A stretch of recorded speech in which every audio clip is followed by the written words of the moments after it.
Okie dokie. Hi there, and welcome to the Figment Collective. Tonight, we are playing the fifth episode of our wonderful Spelljammer D&D 5e game, The Light of Xaryxis. I'm Avery. I will be the Dungeon Master this evening, as I have for the last 4 episodes. I will be playing everyone who's not a player character. And I'm prepared to make some people kind of upset tonight. Milo, would you care to introduce yourself and your character? Hi, I'm Milo. I am playing Silverdella. She is a celestial tiefling paladin, and she is one of our terrestrial characters. Very ready for Milo to be screaming at me after this session. It'll be a great time. Wonderful. Starshard Stories. Can we get an introduction, please? Well, hello. I am Starshard Stories. I'll be playing Vega Brightsails, our lovable astral elf rogue who is going through a minor existential crisis concerning her own mother. I'm sure there's no hidden plot elements there. None. Absolutely not. Hey, Az, would you care to introduce yourself? Hi, I'm Az. I'm going to be playing Podjet Lone, our autognome wizard. He has a soul. It's fine. They're not sad right now. It's fine. Not sad, indeed. And if you say otherwise, sorry about your luck. 3LC, would you care to introduce yourself and your character tonight? Hi, everyone. I'm 3LC, Third Life Crisis, and I am playing Zeno Skycolor, the Changeling Bard. Zeno Skycolor, the Changeling Bard, doing some work for Night Whisker, the Lord of Foxes. We love Night Whisker. It's very, very near and dear to my heart. Wonderful. So as of last session, the crew of the Moondancer managed to narrowly avoid an attack from Nyogi raiders after they had sacked what remained of the Nautilus. They were saved by 2 astral galleons. The Indomitable, I believe, is one of them. Let me check just to make sure. Yes, the Indomitable and the Incorrigible. Both captained by Twin Gith, who are currently working for Prince Andrew of the House of Brawl. There was a brief portage at the Rock of Brawl, where the party went to a rather lively tavern by the name of the Happy Beholder, which is its namesake after its proprietor, Large Luigi, a very larger-than-life personality beholder, where they met the GIF, and anybody who says GIF, we're going to have a problem. The GIF, Commodore Crux, a bit of a lush, but he seems to have a lead on the Xaryxian Empire, and that their enemies are gathering in a pocket of wild space called Doom Space. After a brief jaunt back down to the docks, there was a brief interaction with the current lone recipient of Crux's ship, a Spelljammer, a tiefling by the name of Ardra Fell, in which, with a bit of deft word work, Zeno managed to talk her out of pursuing the rest of her lease any further, accepting a small payout. Y'all boarded the ship, where you got to meet the first mate and the husband to Commodore Crux, our first mate, Finch, Felix Finch, who, after a brief examination of all of you, doted upon what sort of tailored outfits he would make you if he had the time. And then you also met Starbow, the wonderful Entwife who holds the living ship, the Second Wind, together with her roots. At that, you all lifted away from the port and out of the Rock of Brawl, and yet again faring the astral sea. That is where we left off, and from there we have about a day of downtime. Is there anything that you guys would like to do? There is a brief scene. I just want to get what if anything, that you guys would like to do before I have a brief scene with Podjet. Fishing. Fishing. Explore Yes. the ship. Fishing. Explore the ship. Zeno. Or Solare, as you are at the moment. Solare, yes. I was literally going to say the same thing. Familiarize myself with the ship. And also, I believe that there was some sort of... I had received a communique. Or did I not? Or was there... I had not You been had not contacted yet.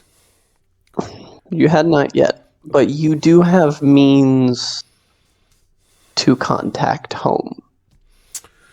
Got it. So familiarizing myself with the ship wherever we can possibly go, and I'm also making sure that lovely brain juice that I collected earlier is stowed away very securely. Gotcha. Just going to keep an eye on that and study that a little bit more when I have a chance. And but yeah, Solari's gonna mosey around, but try to honestly check out as much of the whole spelljamming helm and operation as much as they possibly can. Speaking of that spelljamming helm and operation, that is where we start.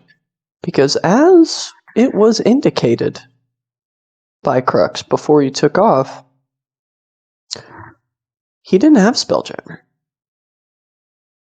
And Podjet had been training Okay. with our wonderful Flapjack, who I'm sure we will all miss very dearly. As you descend into the ship, Podjet led by Felix Finch, he looks over to you. He says, well, I've known many otter gnomes, but you are peculiar. I like peculiar, and that hat is dashing. I haven't had a malfunction in 72 hours, so it's good. That is 72 hours more than me. He kind of gives you a little pat as he opens the oaken double doors. And you see a room with desks and maps. And at its center, there's a plain wooden chair without legs, just hovering in the center of the room. He says, is this your first time attuning to spelljamming helm?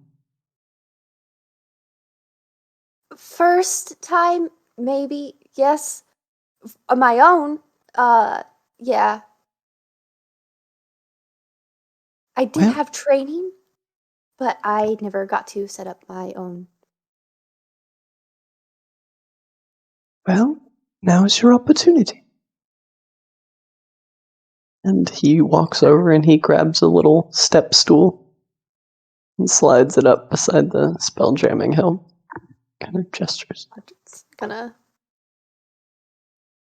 Their tiny little metal legs. This will take about an hour. Take your time. Truly envision a place of power for yourself.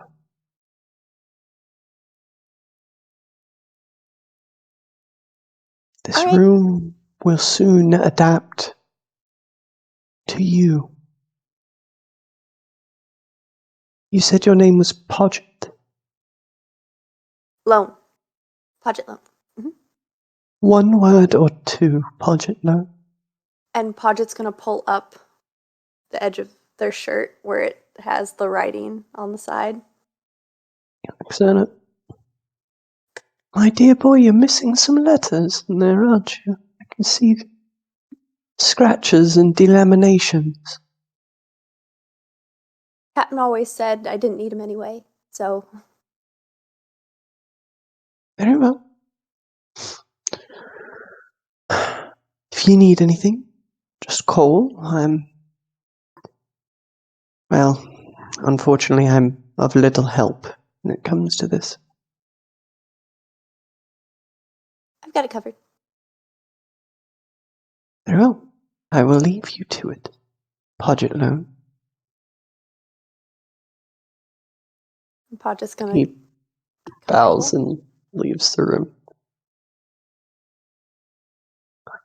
As you get comfortable in this floating chair with no legs, over the course of an hour, describe to me what a spelljamming helm attuned to Podjet's will would look like. It would have that crystalline feeling. That same sense of power. Their sense of power comes from what's inside of them and what they've known. So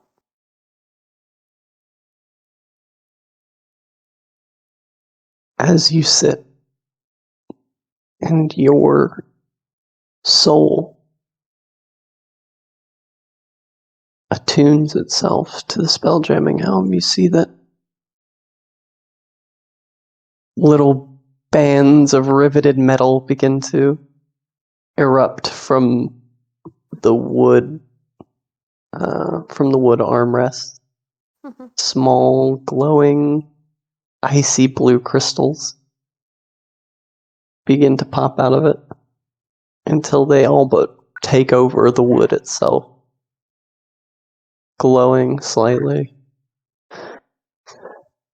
And as the attunement finishes, a hologram circle above your head appears in that same light blue with red letters that says Project Spelljammer perfect. as it rotates around your head. And the ship takes off, Let's following see what it can Podjet's do. will. Mhm. Now, for those of you orienting yourselves with the ship, it is a similar layout to the Moon Dancer. After all, most living ships start out as astral galleons.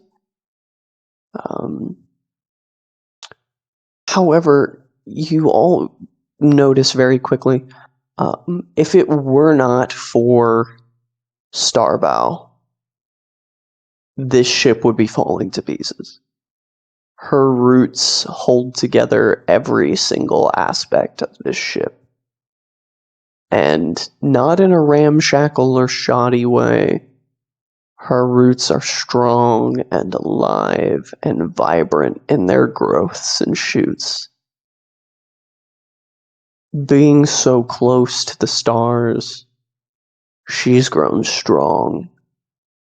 She's grown old, tending to this ship.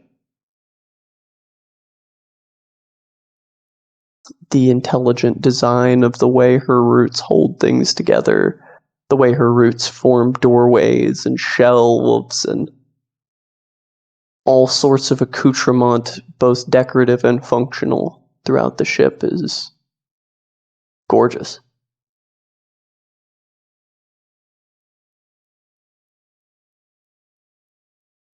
Solare. You know that when you need to contact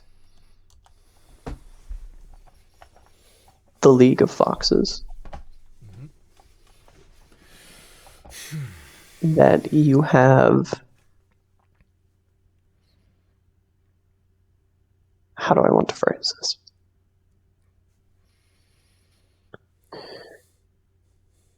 It looks, for all intents and purposes, like a journal.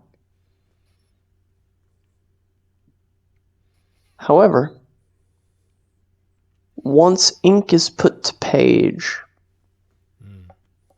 the visage of Nightwhisker tends to appear and allow the two of you to have a conversation. Got it.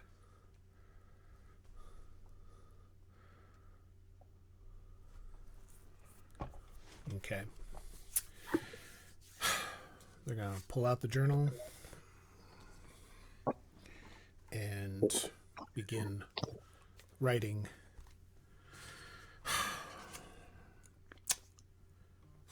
I'm a number of days out.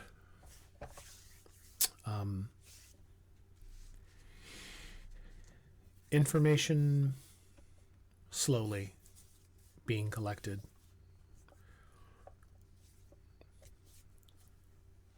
Staying hidden, staying safe. How are things there? Question mark. You wait a moment before the ink on the page begins to bleed and form itself into a rudimentary visage that you know very well. Chiseled cheekbones, noble jawline, two tall ears out of the top of his head. As he says, "Well, well, well. I wasn't expecting to hear from you so soon. Solare." Yeah. This is about the best time I can at least ping you to let you know that I'm still alive. Well, that's good. Because there's a distinct possibility that if you were still here, you would not be. Things are not well. Yeah. Well. Speaking of, whereabouts on the seas are you? This connection, it feels distant. As best as I can reckon our heading, we are just left the Rock of Drawl. And we're headed out to a place referred to by the captain as Doom Space. I do not know exactly where that lies. Reading star charts and understanding headings are still something I'm getting accustomed to. I'm sorry. I'm not familiar. The Rock of Brawl, is that an island somewhere, or? It's a port inside the best I can describe it. It's a place, a port of call for these types of interstellar journeys, astral sea journeys to... Interstellar? It's trippy. I don't even understand it all myself, but... Zeno, where Are you saying the Moon Dancer is not the 8th magical ship of Mundus? I left the Moon Dancer and I'm on a different ship altogether. Have you passed the mists? Are you in the lands of the east? Where are you right now? Can I reckon my best location through if this is anything that I've overheard that the crew speak of? You haven't. Okay. But what you do pick up on is he still thinks you're planet side. Gotcha. Yeah. When Solari will pick up on that, he'll say, let's put it this way. I'm a bit far from home right now, so... What did you do, Zeno? Have you... I mean, I'm from the Feywild, dear boy, but you are further than I've ever been. This connection is weak. I can barely access the journal. Yes, I'm kind of surprised it worked myself. This is pretty amazing. No, listen, we left home. We left Mundus. And I was just swept away. How? Did you plane shift? Not exactly.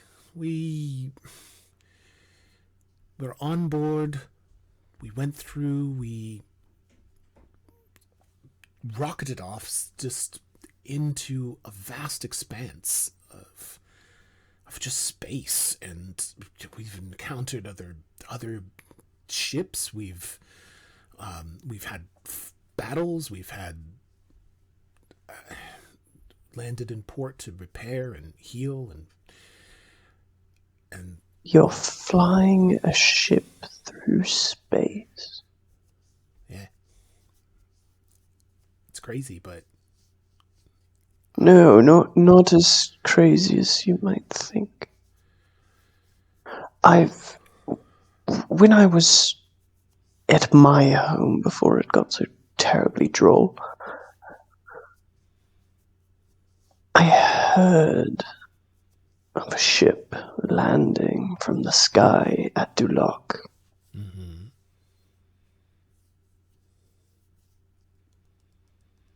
I thought it was just an airship, of course, but... That is a valid assumption, but yeah, this is far more than an airship. All of these are.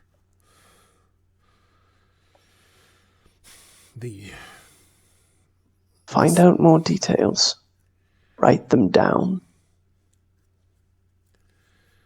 We need to know what you're dealing with so we can figure out how to replicate it, and I can make you rich beyond your wildest dreams. You will want for nothing ever again, and that little debt of yours will be settled. I collect the and debts. More. In fact, should you procure the information that would allow for the replication of such processes, I will owe you a favor, and I do not offer such a thing lightly. Zeno Skycaller.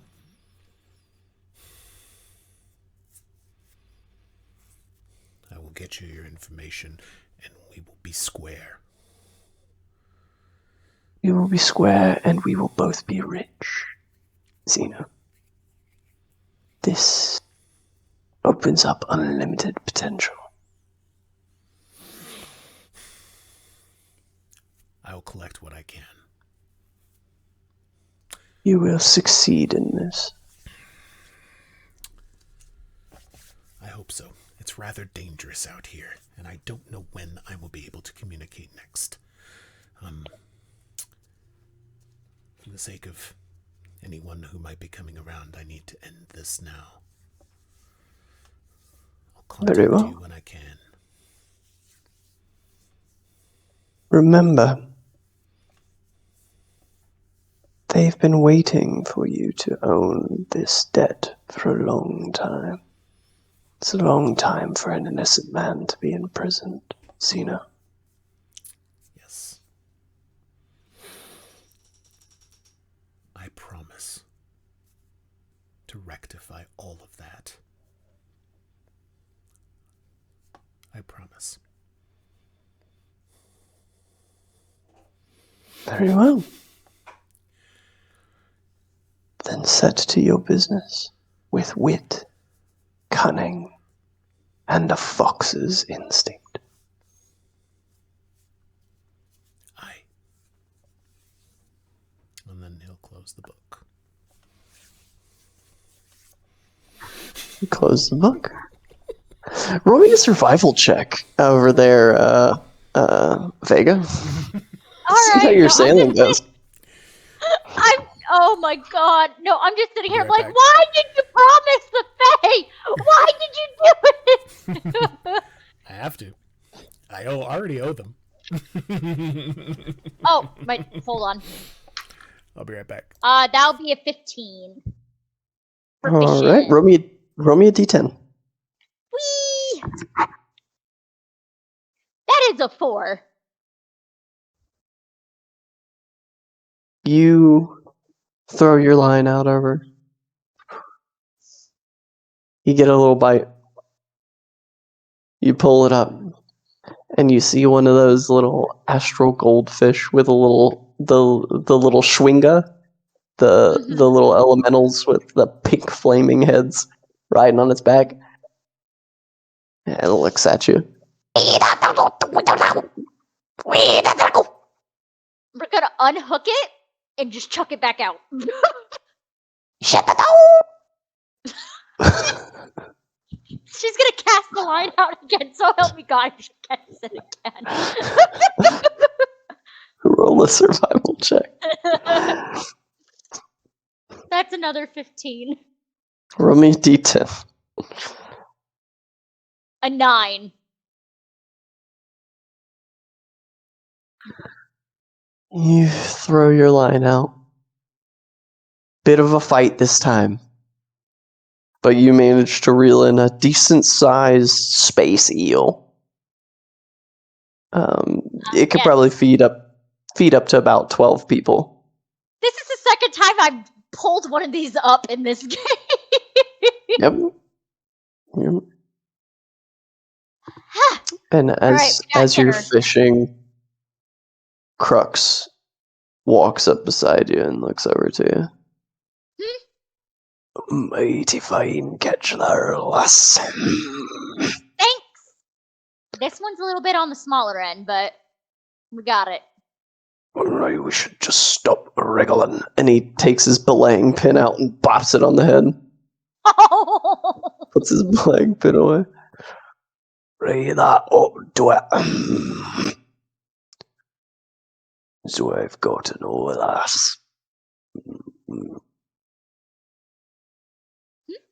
What's an astral elf like you got against the Empire? There aren't many of you. I didn't grow up in the Empire. So, I was told to avoid them at all costs growing up. And so, what reason have ye to oppose them? What skin have you got in the game? My mom used to be one and left.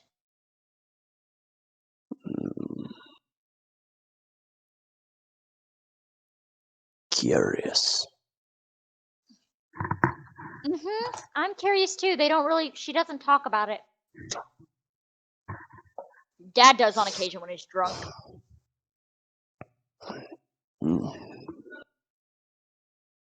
Well then, Vega breeds sailors. Here's to adventure, then. And he grabs the eel by its tail and slings it over his shoulder and heads down below deck. I will never piss him off. Wonderful. She's a little sad since Podjet couldn't go fishing with her. Podjet's busy redecorating. I know.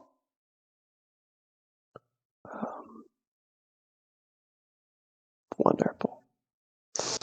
So,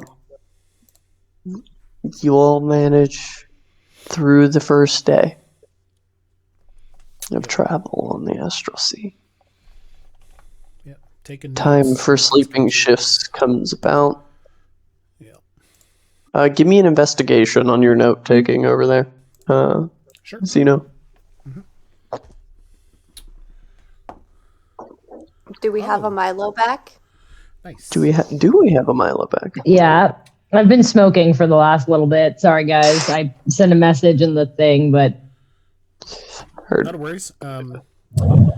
20 natural, and that's it.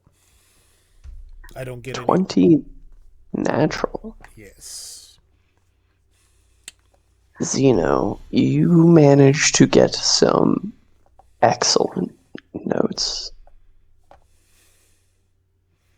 In fact, I would go so far as to say there are a few written manifests of what is aboard.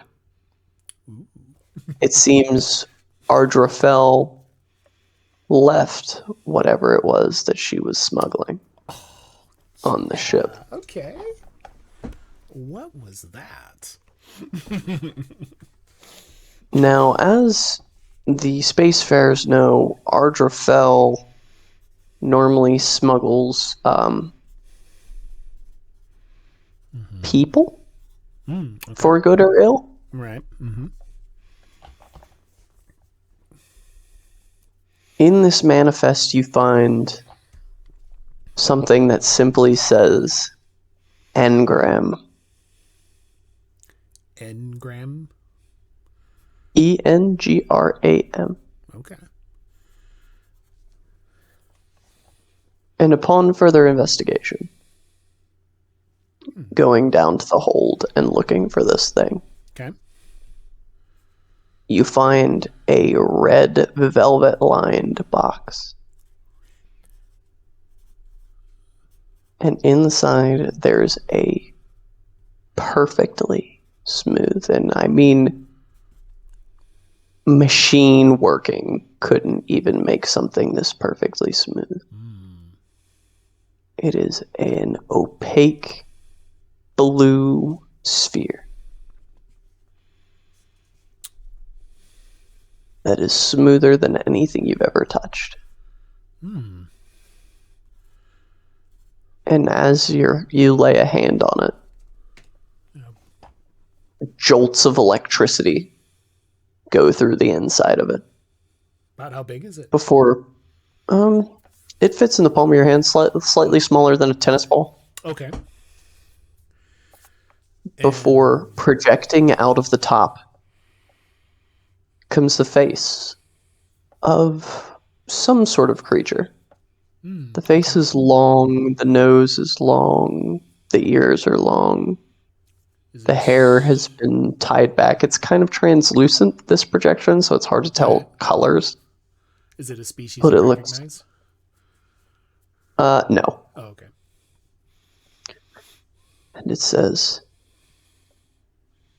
"Who are you? What am I doing here? This doesn't make any sense."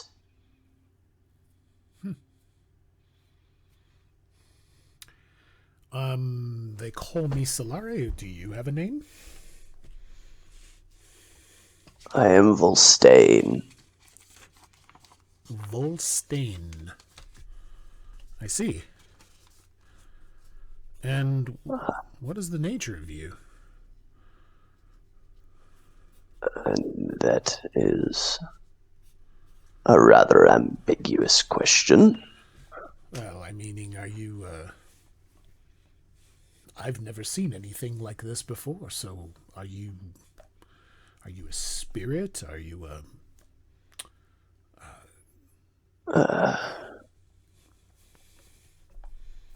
Truth be told, I'm not entirely sure. I see.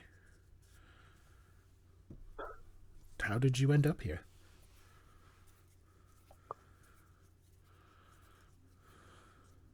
The last thing I remember.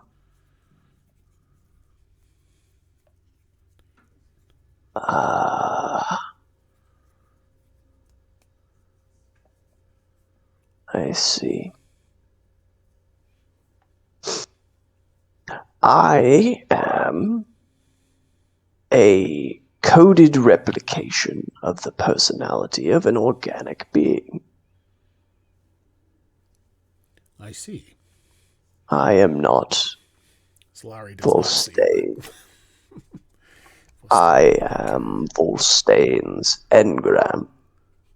Oh. So, Volstein is no longer organic. You're what's left? I do. I'm not entirely sure. I am the memory and personality of Volstein that has been coded into an inorganic life form. Oh, this is very curious. I'm sure Volstein would love to hear about this. Do you know what happened to yourself? Well, I'm sure Volstein is somewhere. Huh. He is the Ordinator Arcanus, after all. The what again? Sorry? The Ordinator Arcanus. Ordinator Arcanus. That sounds like a very prestigious title. I've never heard of it. Oh, yes, well, on his home world, the Ordinator Arcanus dictates what is magical law. Like a judge?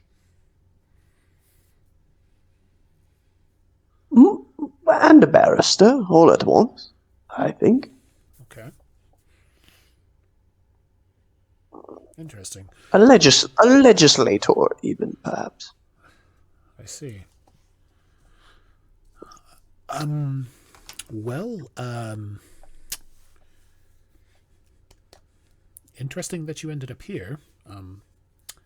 As I don't know if you can see too much about you, but you're just kind of in being transported in a ship at the moment. Where you were bound to, I don't know exactly. Well, this simply must just be the way of things, and I found myself to you. I see.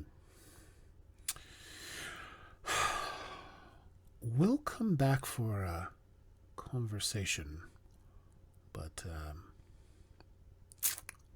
Of course. I'm going to replace you back in this lovely box that this is being kept in, because it looks like you might be fragile. I don't know how sturdy this is.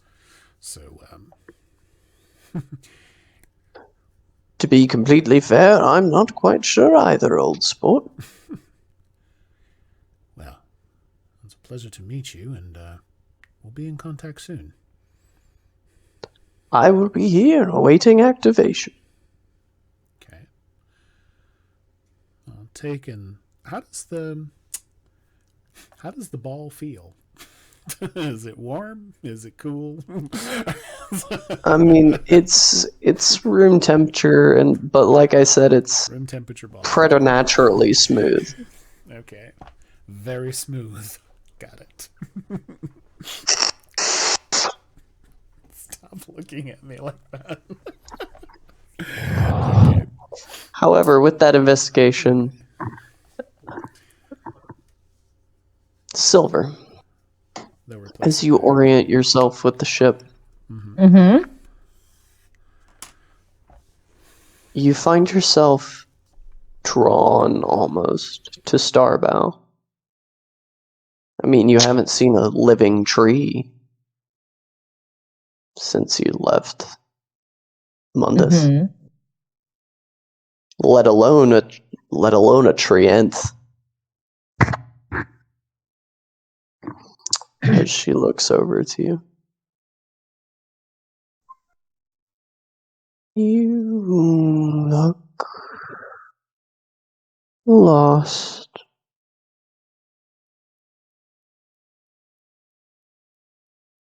Yes. Anything I can help you find?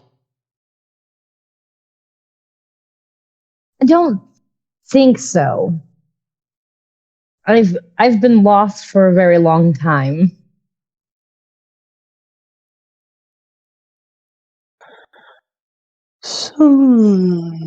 Sometimes when I feel lost, I realize I'm closer to home than I've ever been.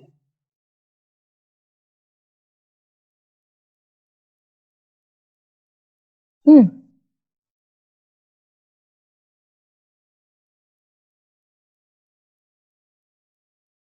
Is this your home?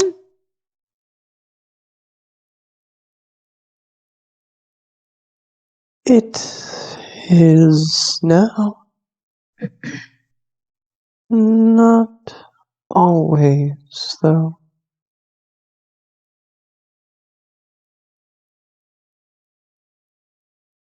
Do you like it here?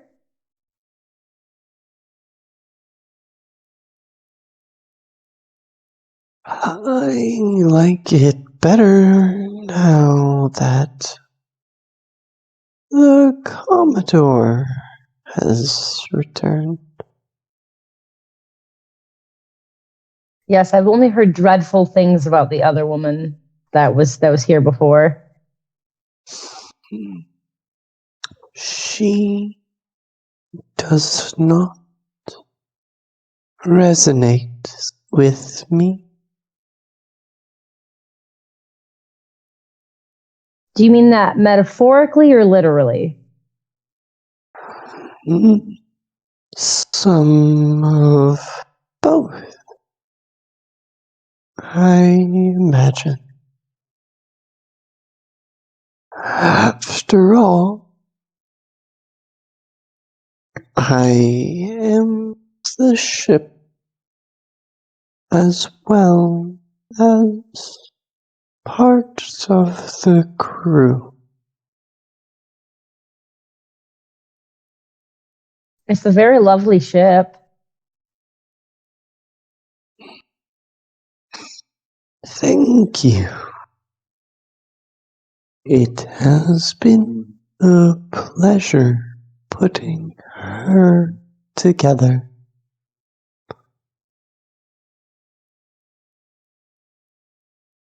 Are you a druid? No, I'm a paladin. You have a druid's heart. I can sense that about you.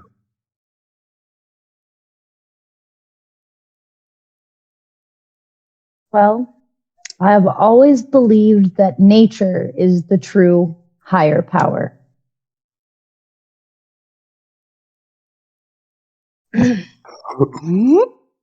That is kind. When was the last time you sat on a tree branch? I have trouble with time, but it was a while ago. By time, my tree, in fact. Would you like to? Can I? And a big willowy arm reaches around and scoops you up. I'm so excited. Lifts you into the top of the tree to sit at the crown of the tree. It's beautiful. And in that moment, you're above the top of the mast. I mean, Starbow is huge. She is a gargantuan treant.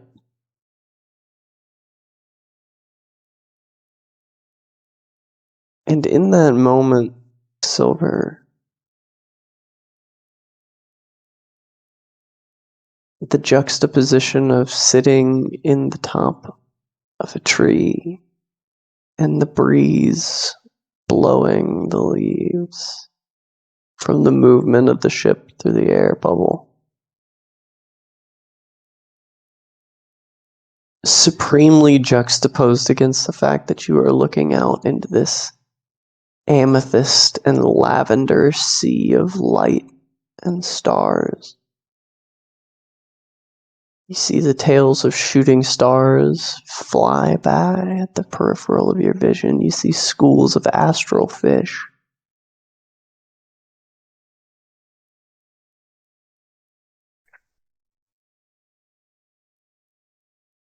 It calls something back.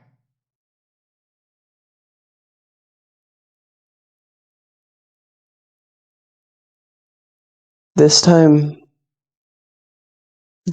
you know it's not a vision. It's a memory.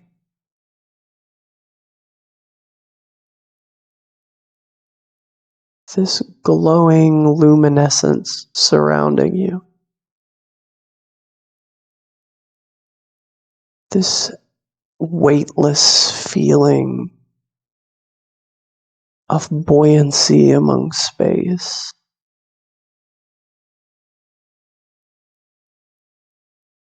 The green light glowing from within you.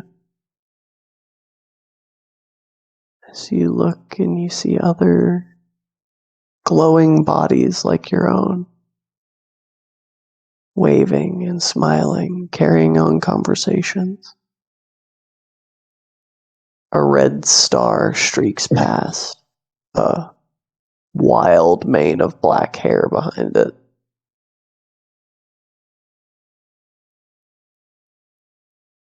It's your cousin.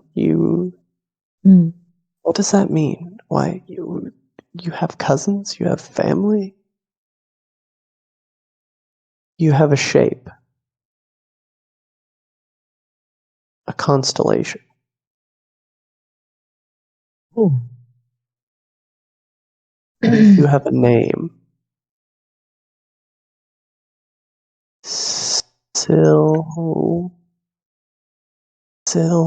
It's right on the tip of your tongue. Before you're drawn back into the moment.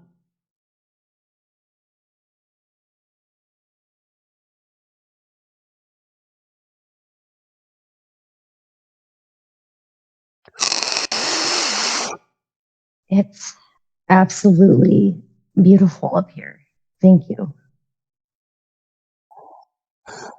This is where you belong. I can feel that now.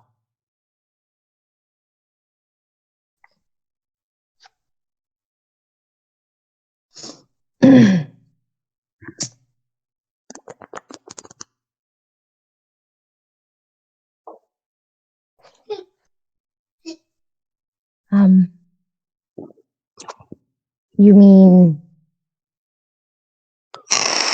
Out with the stars?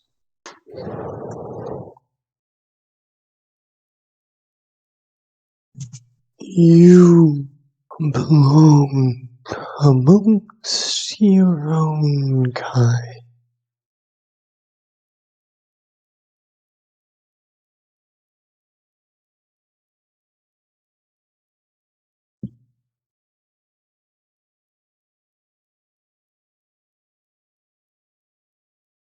I think you know the rest. If you fall asleep, don't worry. I'll catch you if you fall. If Silver can, from where she is, kind of give the Ent a hug that's not going to be like super awkward and actually cause her to fall, she's going to do that. As you're thinking about it, the Ent actually shapes and moves its upper branches to sort of make a hammock for you that gently sways in the breeze. As you lay on your back and look up at this vast sea of stars and color.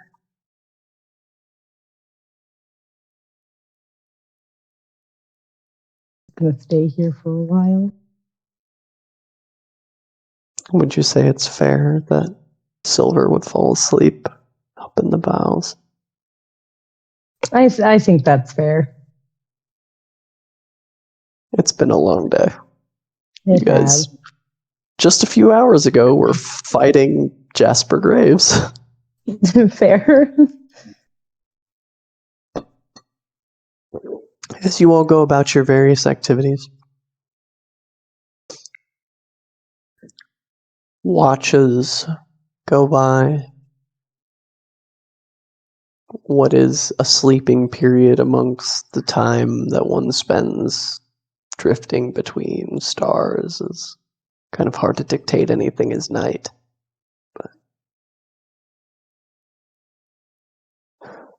But time passes.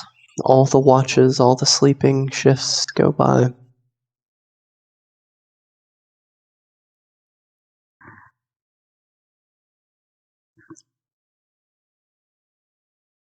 Before the captain, the Commodore, stands at the helm.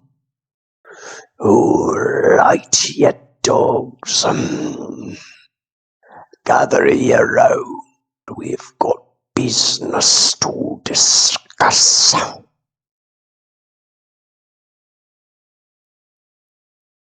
And the crew kind of begins to gather. Podjet will come out of the spell jamming helm. Very excited. Solari will join them. Hey, how are things So will going in Silver. there? Good. Everything's going good. Is it everything Flapjack said it would be? It's different, but it's how it should be. Excellent. We'll have to talk some more sometime. It's blue It's blue, and copper. copper. Oh, interesting. So your favorite colors. Good. Podjet just kind of stands all 3 feet of them. Makes a lot of sense, actually. She'll pat the top of the hat very gently. The hat fits now. All right. We're headed off to the Tower of Topola, an old friend and Order of the Stars. If there's anyone what might have a map to Doom Space, it would be Topola. Okay. So we pan down, we make for Topola's Tower. Spelljammer alone. You raise your hand. I don't know who that is. Felix will guide ya. Perfect. Thank you. Doppler's a wizard of the highest card. And she's an old friend of mine.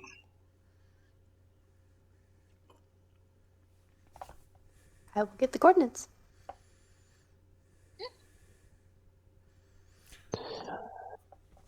Shipwright Solari. Hey, Commodore, do we have any particular dangers or hazards to keep an eye out on the way to this tower? Well, we're right to travel through a bit of an asteroid field, but nothing that I'm too worried about. Shit. Got it covered, Captain. Never tell me You the got it, odds. Podjet. And I just believe the as term Podjet would use is flapjack said barrel roll.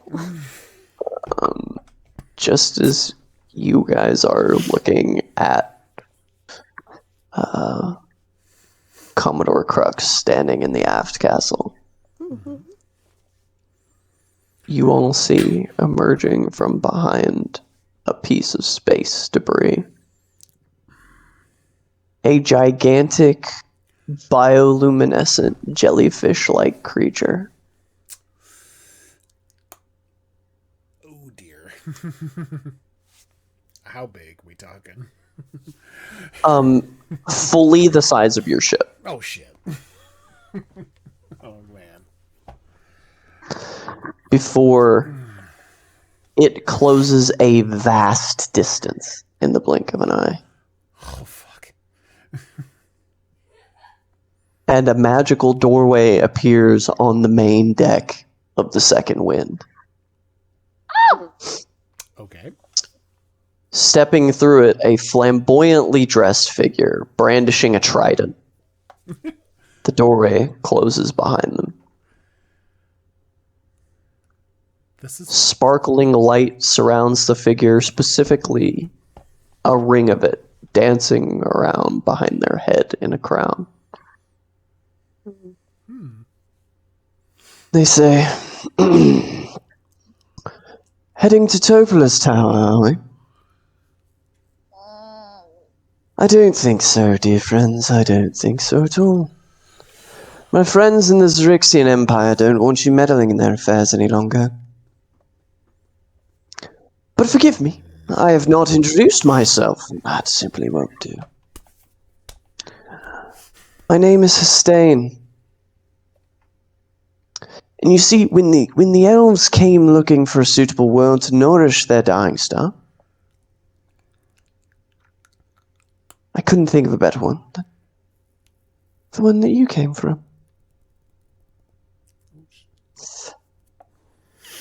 It isn't every day I get to witness the destruction of a planet.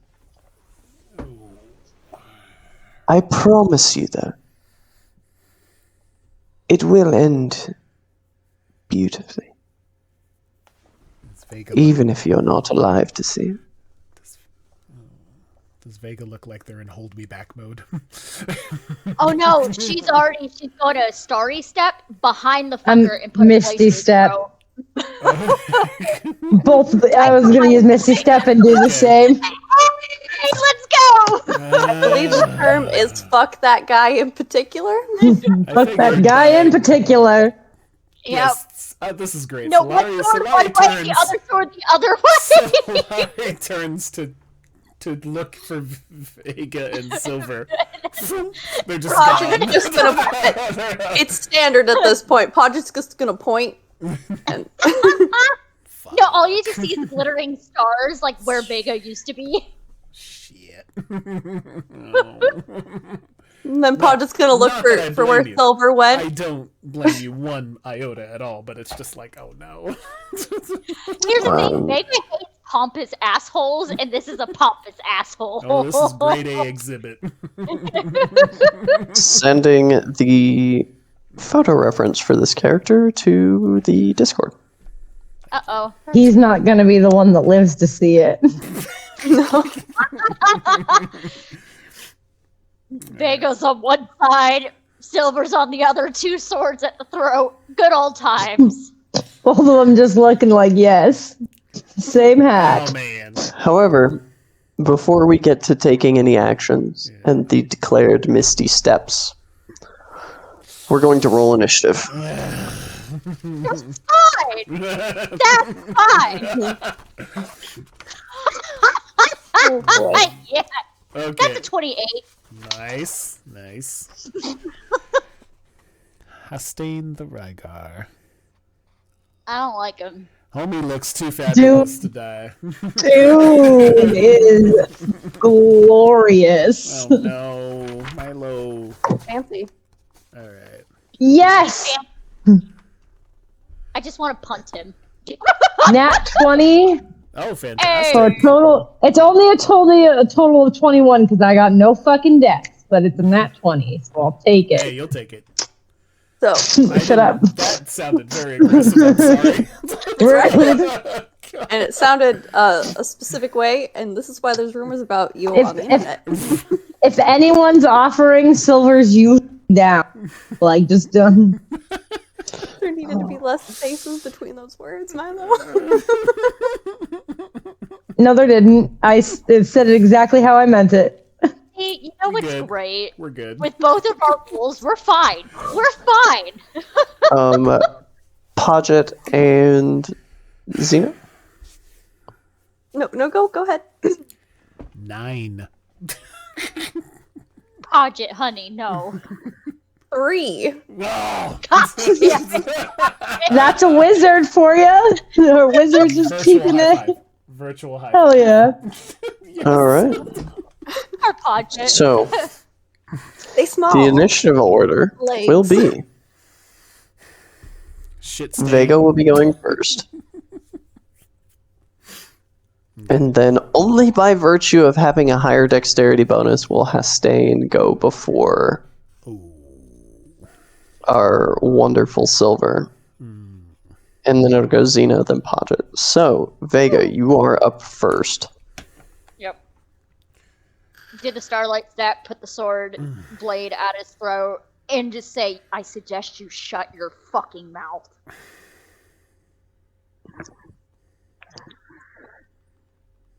Drop your fucking weapon. Now. I don't think you want me to do that. After all, disarming me might make my friend quite angry. What, the jellyfish?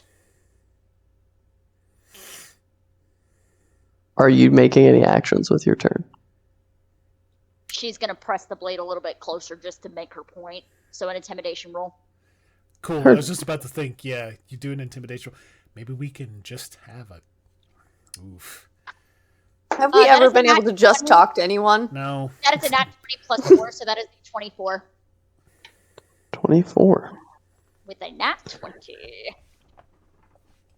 Since it is opposed. Yep. Would you say a charisma saving throw is fair to roll against that number? Yeah. I would. Or wisdom. Wisdom's usually with fear. That's fair. That's fair. I was just supposed to say, make a will save, but they don't have those anymore. Reminder we do. I sure hope we have some sort of will. It's Just not a a willpower check. wisdom saving throw, but I And if we're rolling for hunger, I'm terms for gonna- some reason. I'm gonna be concerned. I'm gonna go ahead and he failed the wisdom saving throw, so I'm gonna give him disadvantage on his round's actions. Okay. As you press the blade to his throat, and he kind of looks at you out of the corner of his eye and says, "No, my dear, I don't mean my aesthetic." And you see one of the lights on his crown flickers for a moment. For Vega, you're a very practiced hand. when it comes to combat. You know the way. You know when someone has invaded your space. Oh boy. Here we go. And what all of you see is a second identical Hastane forms behind Vega.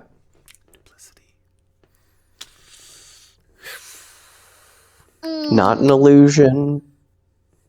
This thing is full-bodied and corporeal. Gotcha. Oh, Hustic. Got it. Petty ass bitch. That's what he is. Now there are two of them. Now there are two of them. And the Talorith is going to make 2 trident attacks against Vega. Cool. Let's go. Buckle in, buckaroo. Oh, boy. Yes. Trademark Star Shard. A 23 to hit for the first. Yeah, go for it. Do it.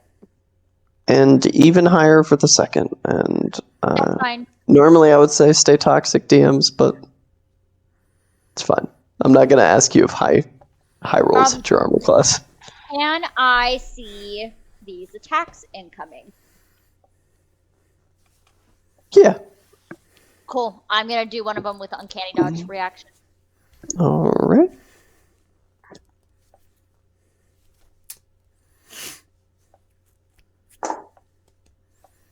So one of them So, have. the first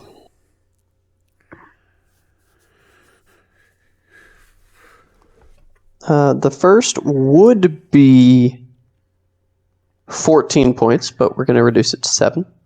Cool. The second is 12 points of piercing and force damage. Okay. Um, That hurt. then actual Hastane, I need every single one of you to roll me a wisdom saving throw, please. Okay. Hey. If anyone is within 10 feet of me, you add a +4 to that. So at this point, everyone but Vega. Love that. Okay. Okay. Is a 17 okay? God damn it, Podjet. Oh, no, that's better than I thought it was. Budget. 14 for me. Oh, sorry. What was 26. What was your roll? As 15. Oh, and I get +4. 19. I was about to say, did all of you add your bonuses from silver? Oh, sorry. I did. Yeah, I didn't have added- one. I added from silver and still only a 14. So lower than an 18 was Vega Yep. and Zeno. Yep. As Hastane looks at all of you and says,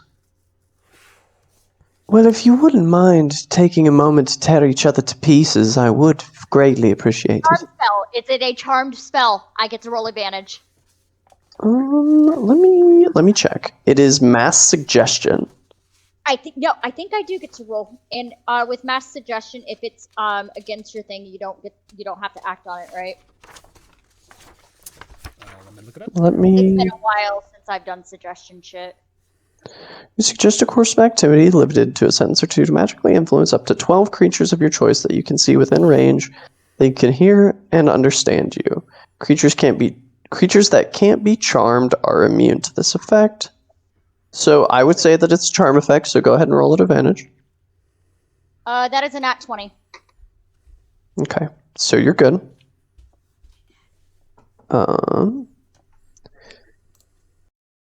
On a failed save, it pursues the course of action you describe to the best of its ability. The suggested course of action can continue for the entire duration. If the suggested activity can be completed in a shorter time, the spell ends when the subject finishes what it was asked to do. You can also specify conditions.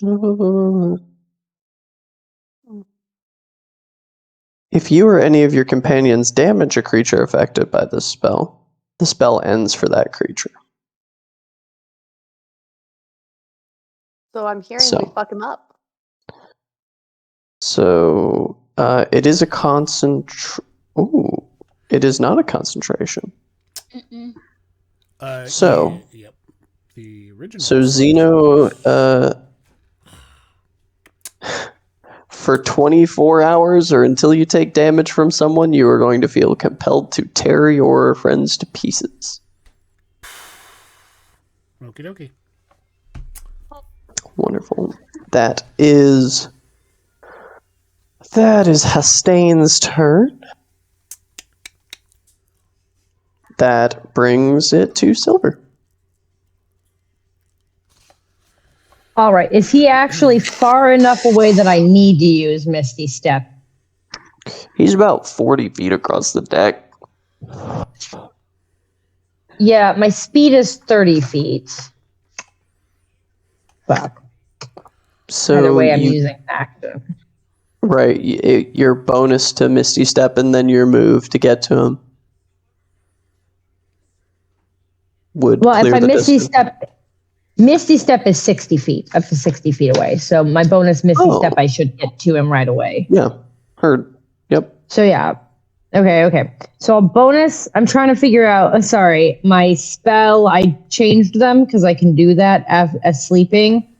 And I didn't look up Thunderous. I have it right here. What the fuck is wrong? Thunderous Smite, I believe that is a bonus action. And like we said before, you can trade up. So a bonus action casting time spell you could use for a move action. So I would like to use Misty Step as my bonus. I'd like to use the Thunderous Smite to take my movement away with that one, and then I'd like to hit. I'm really sorry that you're right there, Vega, but there's nothing I can do about that. So we're gonna hit. Vega can take it. I hit this dude.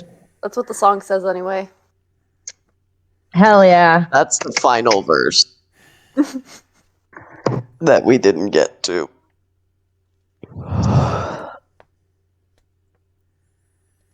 Does an 18 hit? No. Oh, shit. Okay. That was a really low roll for me, too. So, all right, my second attack does a 20 not natural hit. That'll do it. Okay.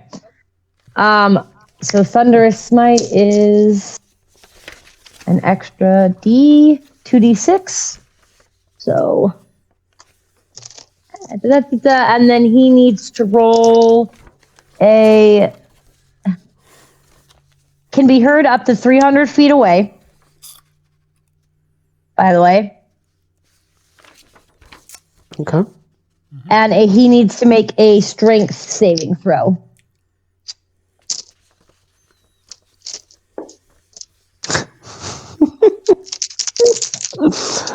Oh, I love just a cold one-off natural one. I love it. No. Nice. Especially with like creatures with the high strength. I love that cold off natural one. I love it. So it's 21 points of damage. Okay. Nice. 7 of which are a force damage from the Thunderous Smite. from the Thunderous Smite. Nice. He's knocked 10 feet back and falls prone. Vega, I'm also going to need you to make that strength saving throw then. If he's going backwards, Sorry. we got to figure it. Well, actually, I'll let you choose. If you roll a dex saving throw, you can just let him go. I'll roll the dex because I have a plus 8. Oh, Yeah, I was reading it. It's not like Thunderwave. It just says if the target is a creature, it must succeed on a strength saving throw or be pushed 10 feet. But I assumed it was everybody within 10 feet of my person gets hit with the wave. Gotcha. What'd you roll on your dex save? That is a good old 11. It needs to be a 15, unfortunately. I rolled So- 3 on the dice. You are also knocked back and It's a knocked save prone. though, and I'm next to you. It's a save. Add 4 to that. You make it Yep. 15 Oh shit. That's because right. I'm fair. now within 10 feet of you, and you're my ally. I'll just let That's go. fair. Whee! Yeah. As Hastane I love tumbles Paladin. backwards to the deck. Wait, Wonderful. doesn't that provoke a attack of opportunity since he's out of my range? Forced movement does not provoke an attack of opportunity, unfortunately. Unfortunately. However, now the Talorith is in between you guys and Hastane. Love that. Wonderful. Beep, beep, beep, beep. Perfect.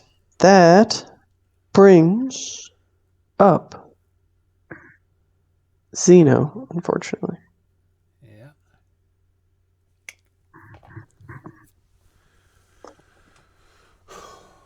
There's probably a lot of focus and concentration right now on what's happening with Hastane, correct?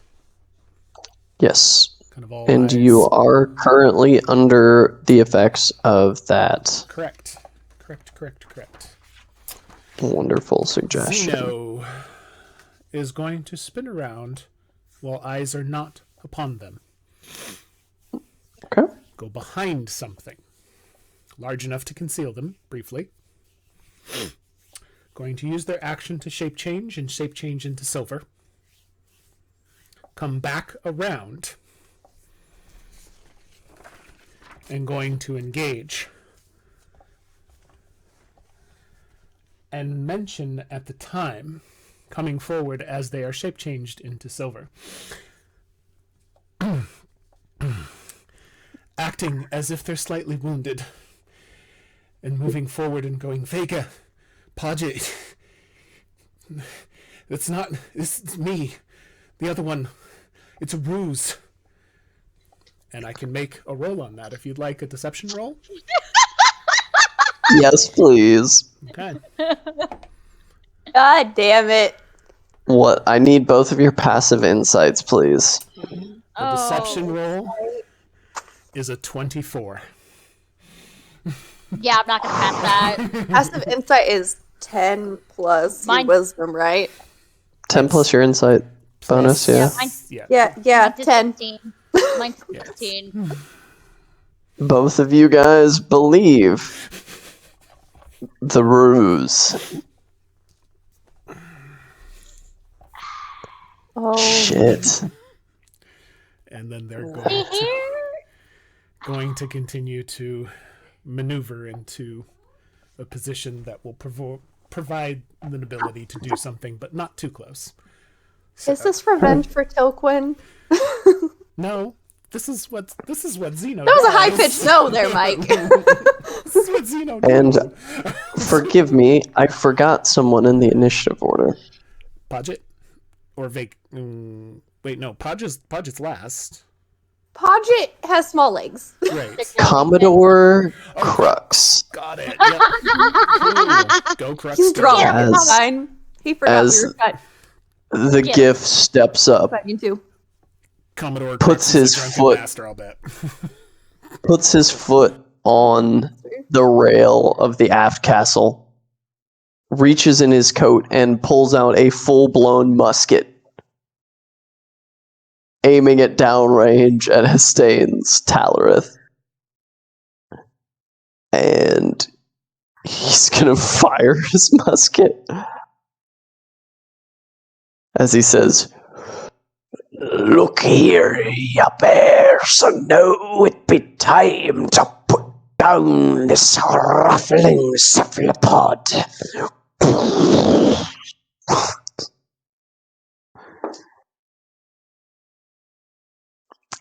I may have called off to 1 before, but Crux just called off to 20. As he fires his musket, which does a d12 damage. Get him.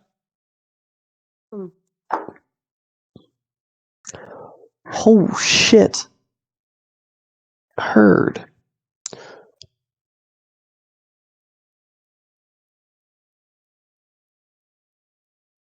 That's going to be a total of 35 damage to the Talorith.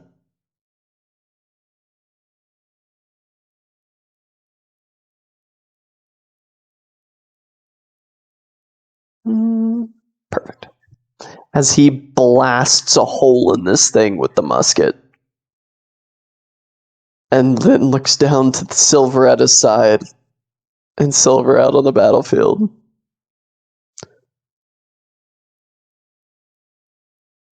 And seems conflicted for a moment and isn't going to act further until he can suss out what's going on.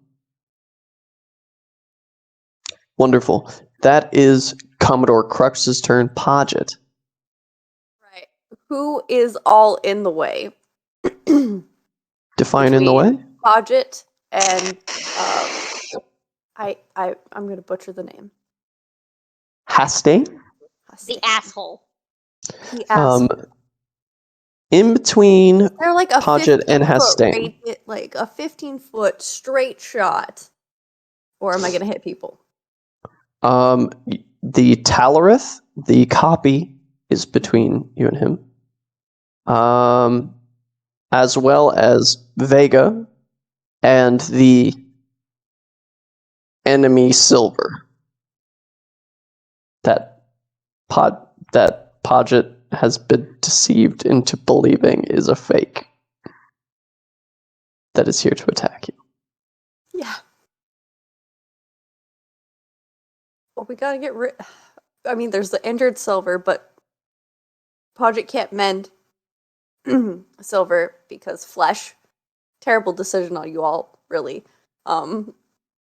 So, yeah, I think we're gonna go with the handy dandy chill touch.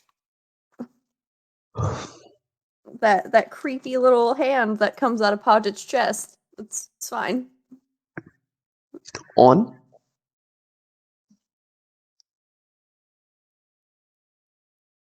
Probably the closest one, which would be the copy. We'll take out enemy silver as we get there. So we're gonna move forward to get into range to take and So you're targeting the Talorith. Mm-hmm. And I need to make a ranged spell attack.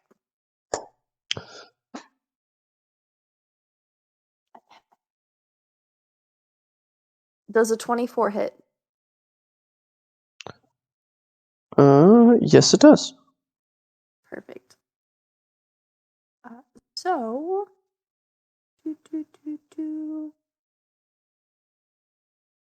2d8 damage.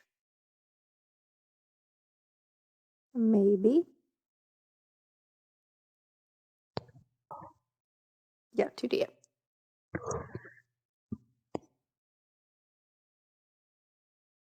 So, as the cold blue dial-up sounds erupt from Podjet, and that creepy little hand comes out of their chest and grips on to the Talorith, they take 9 points of necrotic damage and can't heal until the start of my next turn. Gotcha. Wonderful. Everybody good? That brings Vega back around. All right, so the asshole has her attention right now, so he's 10 feet away, prone, right? Yes, with the Talorith between the two of you. That's still fine. Because I can still do my lovely bonus action, Starlight Step, past him to our lovely new friend. We are going to ram my fucking Actually, we're going to do the short sword and ram it right down into his chest. Wonderful. So he is prone. That means anyways, I still get fucking advantage anyways. Because nobody's really engaging him. Absolutely. 19 plus 8 is 27. 27. That'll do it. Yep. Cool. Oh shit, I need to get my d6s. For the We sneak are attack. at Yeah. Sneaky boy's gonna sneak. Absolutely. I just threw one of my dice on the floor. Avery hasn't dropped something yet, so it's not really a game. 7. You're right. I haven't dropped anything yet. Why would you point that out? Now I'm definitely going to drop something. Love you. Love you. Now they're very 28 self-conscious points of about piercing. dropping stuff. How many? 28, 28 20. points of piercing. Gotcha. 28. Where did the dice go? Because the cat does not need to eat the That dice. wasn't inside thought. It stayed an inside thought. Okay, don't look at me.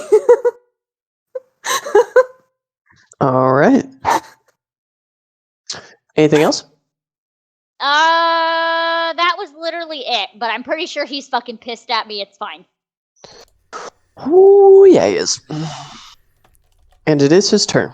I'm sure Vega's saying some really cool stuff as she's wailing on him. Nah, she's basically go take your Xaryxis, whatever the hell Empire ass kicked himself back to where he came from. Bitch. Well, there you go. Half of his movement to stand up. The other half of their movement to back up 15 feet. Ha ha! Swing, motherfucker! And then he is going to make a ranged attack roll. Okay. And then I get an op tack, right? From him disengaging? Did he disengage? Mm-hmm. Okay. Usually at home rule is you gotta say disengage or it doesn't. Heard. That would be my bad. I will mind my phrasing in the future. Thank you. 22 to hit your armor class? Yeah. Phrasing. Okay. Phrasing indeed. Phrasing is important.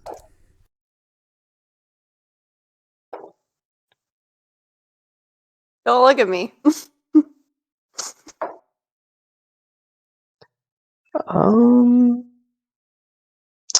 We're gonna choose lightning. Okay. 34 points of lightning damage. Ooh, Oh boy. Okay. damn. Vega Oh. burnt sails. If you get As your he- reaction every round, you have the reaction back. It does not count for spells. Mm. Uncanny dodge does not count for Oh, spells. shit. I have to hit level 7, then it counts for spells. He holds his hand. They hold their hand out. And from it, a rainbow bolt of energy just before it hits Vega turns into a bolt of lightning. Order of scribes, motherfucker. Crashes into Vega's chest before the Talarith swoops up behind Vega and is going to take 2 swings with the trident. Oh, guys, I might be going down. It's fine. 20 against your armor class? Yeah, And then I am uncanny dodging one of these. 18 against your armor class. Still hits. I'm uncanny dodging one of them. Gotcha.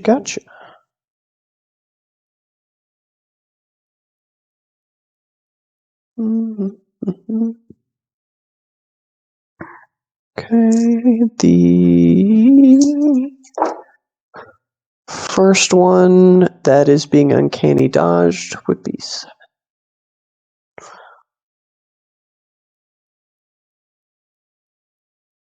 16 half to 8.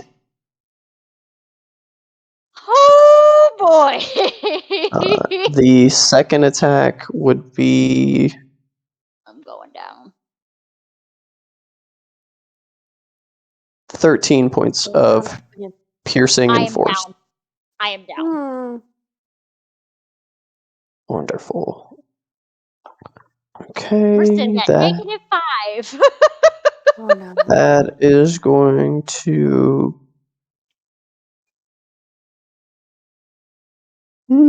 Is it? Yeah. Sure, just beat me while I'm down. It's fine. Yeah, I don't think any of those... Yeah, neither of those spells have bonus action casting time. Wonderful. Alright, that is Hastane and the Talorus' turn. Which makes it Silver's turn. How close to the railing is the original guy? He backed up 15 feet after being shot 10 feet and knocked prone. How close to the railing is he? He is... Let me check the exact specs on a living ship really quick, because I don't want to misinform you by any means. Yep. There's a hammerhead ship. That's not what you're on. That's a lamprey ship. That's definitely not what you're on. The living ship. Okay. Stern Castle, you were there. He was here. Backed up 15 feet. He's right next to the railing. Misstep, and I'm going to chuck him off the ship. I'm going to grab him and throw him overboard. Out of the air bubble. Gotcha. Misty Step All right. willing, This is right? going to go spectacularly. I'm going to say we're going to do an opposed strength check for the grapple to start. All right. Nothing can go wrong. Oh no. It all went wrong.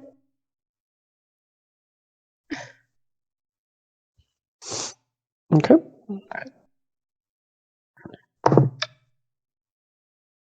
Ooh.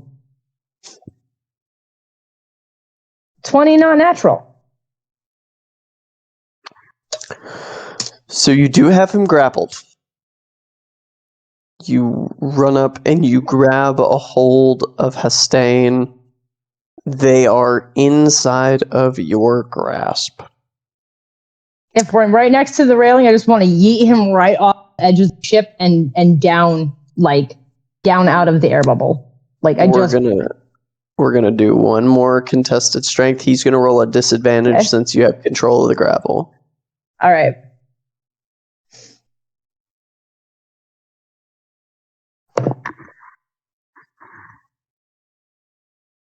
$19. All right. Now, were he not rolling a disadvantage? He rolled a 19 on the die on the higher of the two. Oof. However, the lower of the two is a natural 1. Fuck. So you pick them up. You pick up Hastane, and you, in the fond memory of Bubble, the Killix assistant, the Moon Dancer, you hurl him over the edge of the second wind. As you see a smile across his face.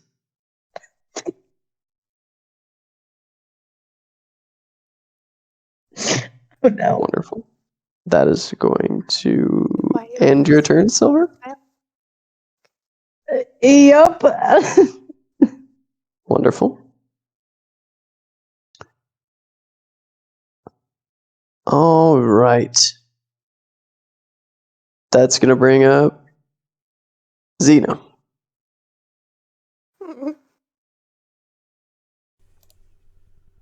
Don't huff at me. I'm still under the effect of the mass suggestion. Mm-hmm. Okay. Alright. So Vega's down. Silver has yeeted Hastane overboard.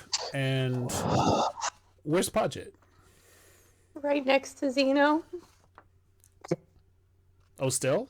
Even though they moved? Chill touch is 120 feet, my dude. Okay. No, Zeno had moved away from you. Oh. So they're not Wherever standing. Zeno moved. Yeah. Oh. Okay.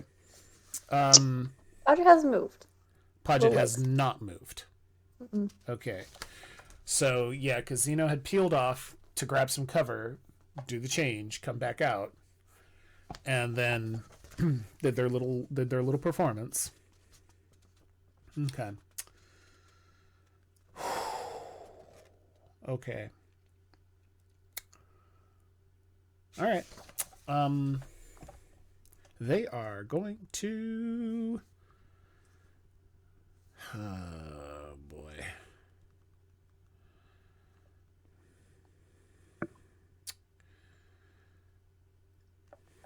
Okay.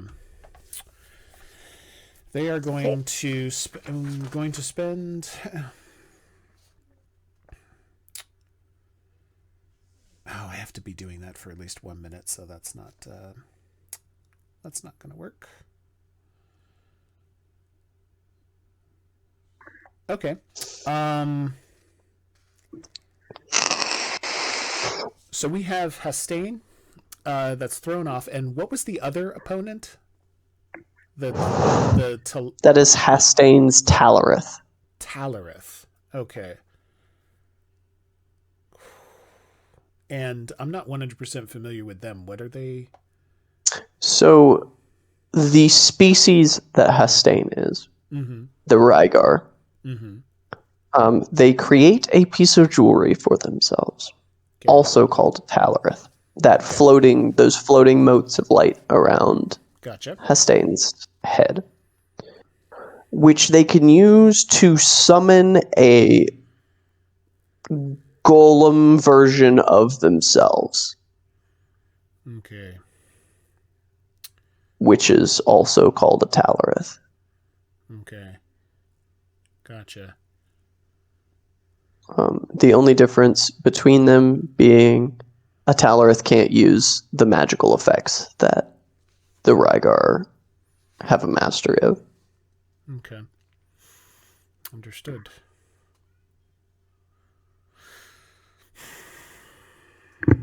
Okay.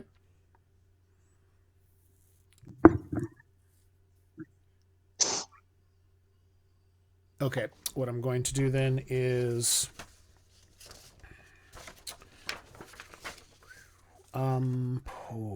Vega's being down. Oof. Crap. Gosh, I really wanted Vega to go right after Silver, but that didn't happen, so that's okay. Nah, she was more focused on the asshole. Yeah. Let's see here. I'm going to... Not gonna say it.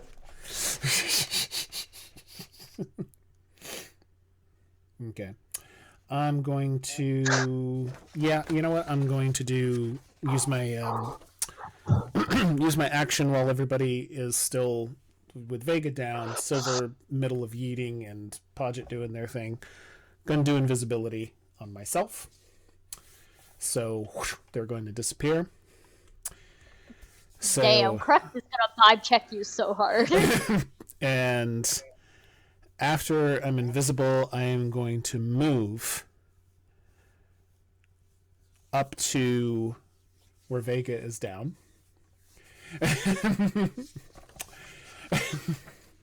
And they're currently unconscious, is that correct? Mm-hmm. Okay. Fuck you.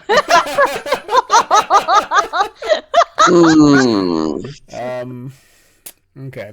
Well, it cost me my action. It cost me my action to actually get there, so I don't have any further action to do, like any attack or anything of that nature. But Oh shit! I'm in danger. Let's see, and let me just double check here. Yeah, the spell ends for a target that attacks or casts a spell. Okay, so not attacking or not casting a spell. I can move an object. So how close is that railing?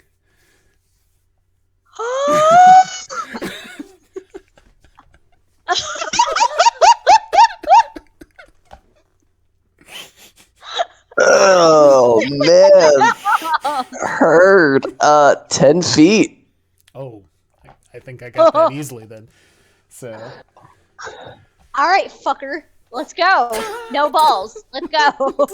So Wait, isn't What it the an rest action of to you- throw something though? I'm not throwing, I'm pushing.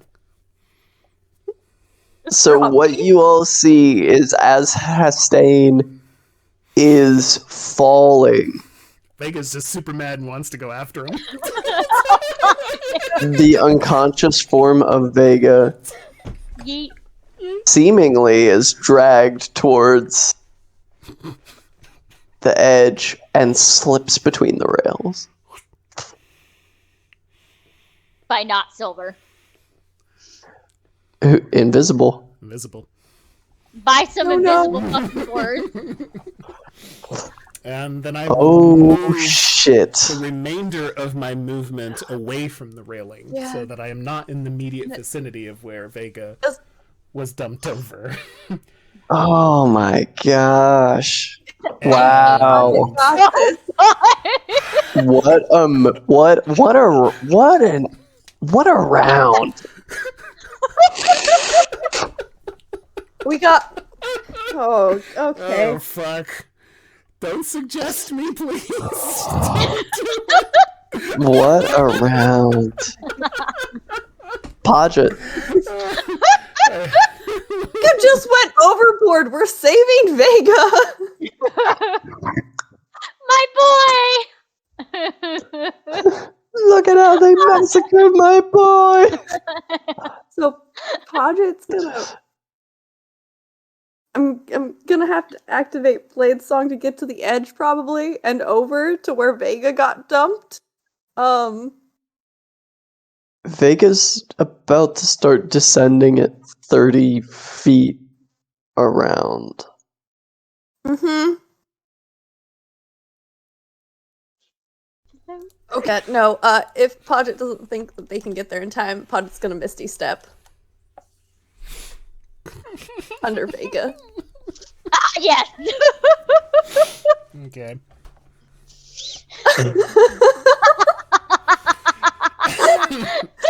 Heard. Why do I get all the innuendos? Why does Vega get all of them? Cause she's beautiful on the aft end. She's lovely on the foreyard and lovely on the aft, boys. Gonna face paint As the rest of Podjet Podjet's fine. Misty steps beneath Vega and is now also falling.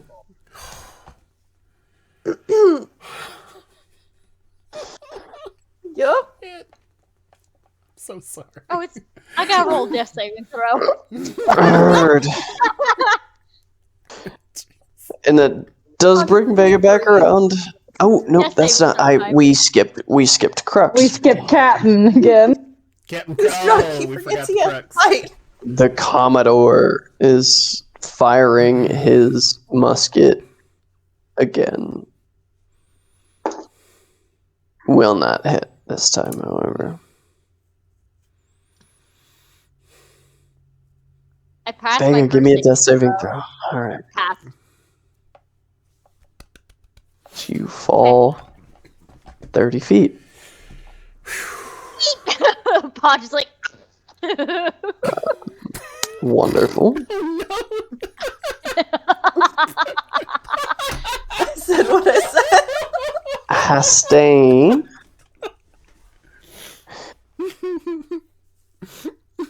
is going to cast Dimension Door. Ooh, handy. I knew he was gonna do that. Handy. That makes sense to pluck himself out of danger.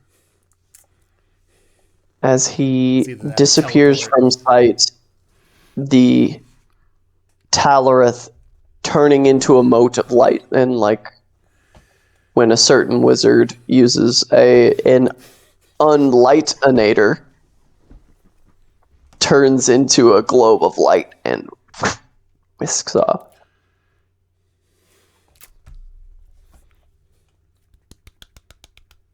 Now, what comes next is very important.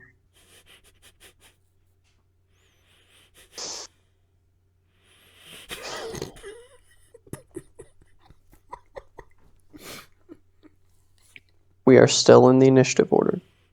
Mm-hmm. Silver. What are you doing? You Silver see is- Podjet and Yep. Vega over the edge, falling She has into the void of space. 120 feet of silk rope. She's going to make a lasso and she's going to try to lasso them. I'm going to say that would be an athletics. Or Hell yeah. Yeah. I actually have that one. It's the closest thing that I can imagine would be Yeah. It's would be proper. I got this.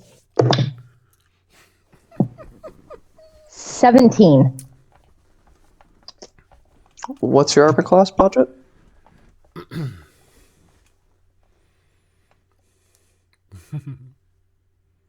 15.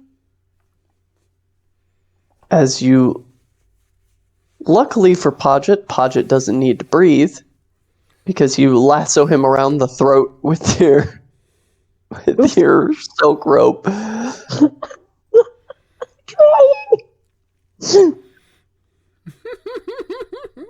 Getting a hold on him. And I assume beginning to pull them up. Yep.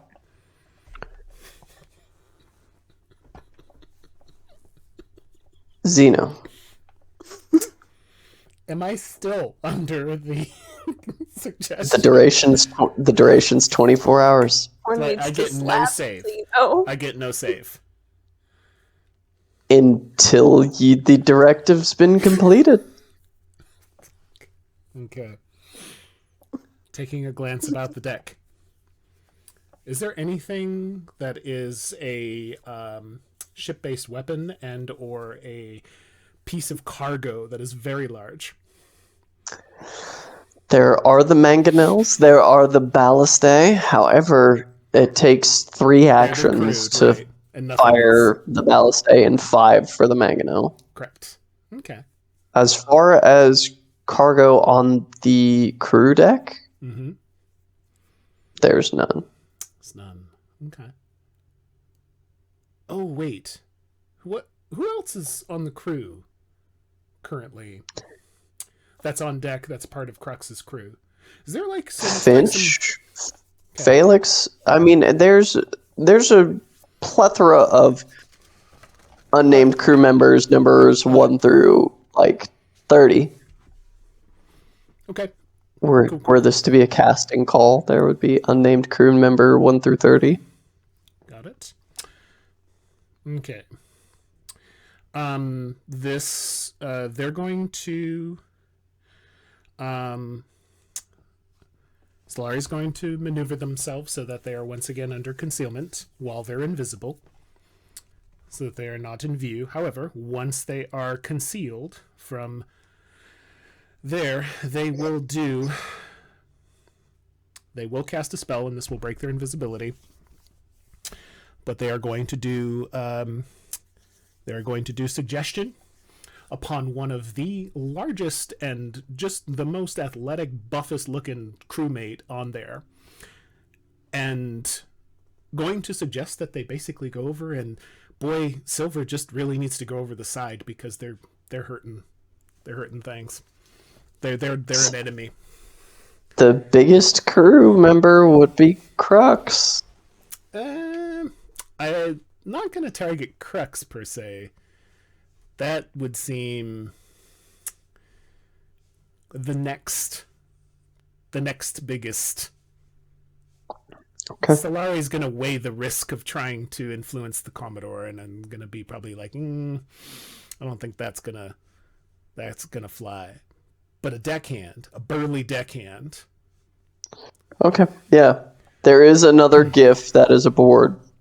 So go ahead and give me that roll. Okay, well, it's a wisdom saving throw on their part, but it's 16 to beat. Wisdom saving throw DC 16. Mm-hmm. We'll see if this is good. So you move up to them. What?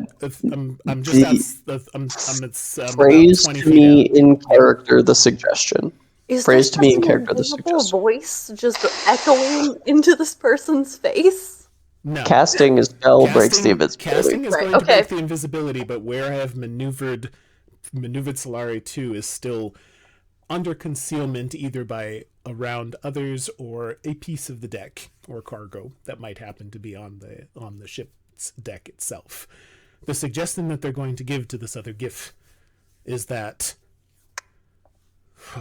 Silver was in cahoots with a stain that just showed up. They should be pitched overboard as the traitor that they are.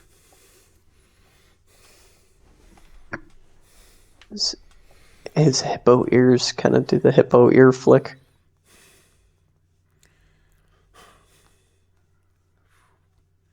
Well, let's not get too hasty there. Silver? Telling silver?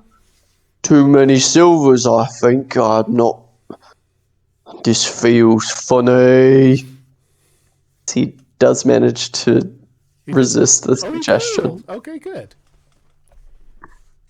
It's not a complicit, Milo. Come and fight me like a man. I don't do that. Zeno doesn't do that. This is what they do. Podjet, you've been lassoed. You are being pulled up. You are holding on to Vega. Yeah, like arms like around under her arms and just like not letting go until they're. I'm ragdolling.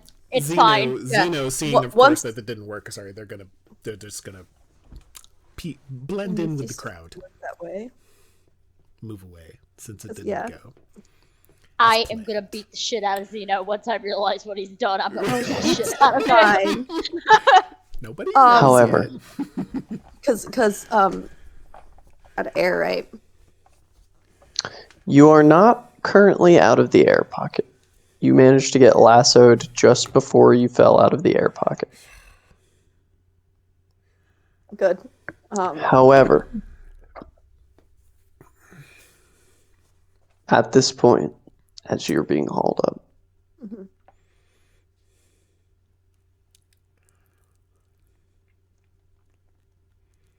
the jellyfish-like creature quivers for you here.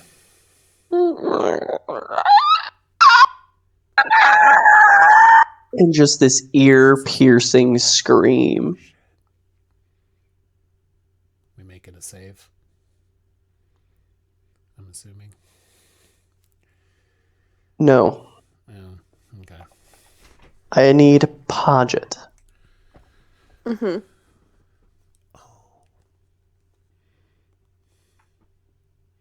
To tell me, are you going to try and save what little energy you can of the spelljamming helm?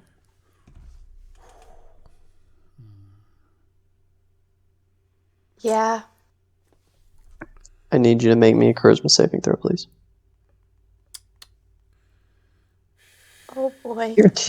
You're too far away to get my bonus. I know.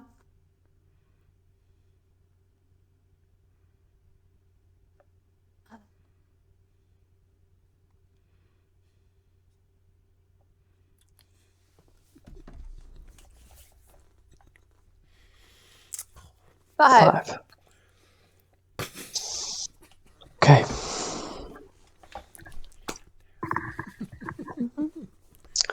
This is going to take a minute.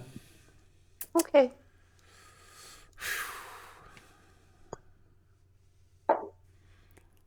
No, don't profit. You're fine. Blend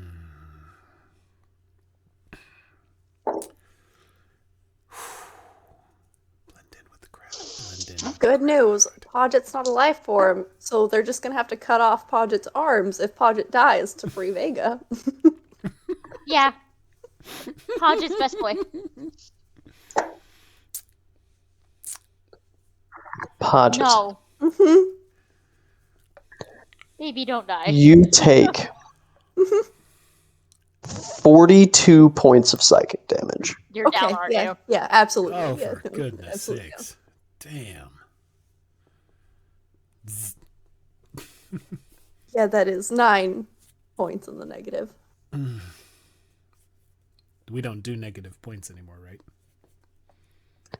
No. Oh, okay, good. No, I just keep track of it because if you end up getting damage total to what you have HP wise, you're automatically dead. There is that instant death in situation, yeah.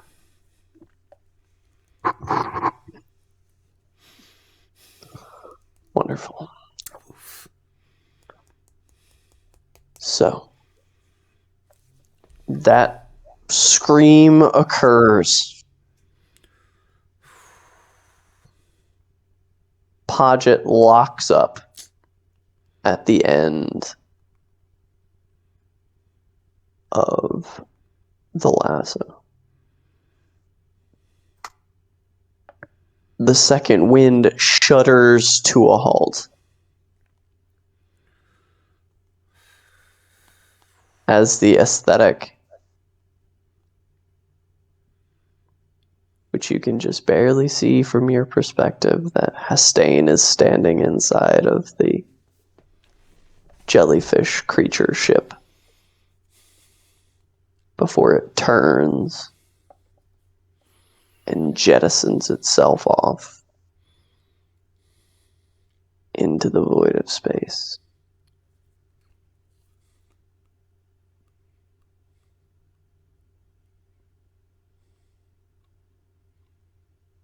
You haul them up, Silver. You get the two of them on the deck. Vega's unconscious body. Both of you death saving throws, please. As soon as I can, lay on hands. That That's is fair. 2 for failures. Nat 1 it. Oh no. Ooh. No. So I have 1 Ooh. success, 2 fails. Ooh.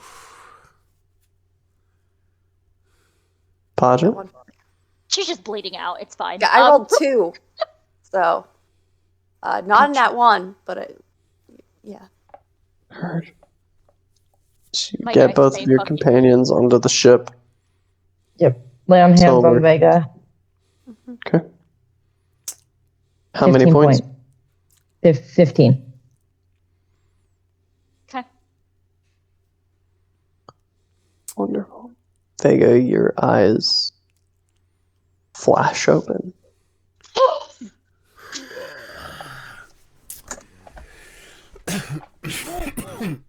Okay, why are my ribs getting crushed? Okay, Podjet, let go. Podjet. As you look over your shoulder for the first time, maybe ever, Vega, there are no lights in Podjet's ocular ports. Podjet. She's trying to wiggle her way out. She's Oh, stuck. give me an acrobatics Locked. check. Locked.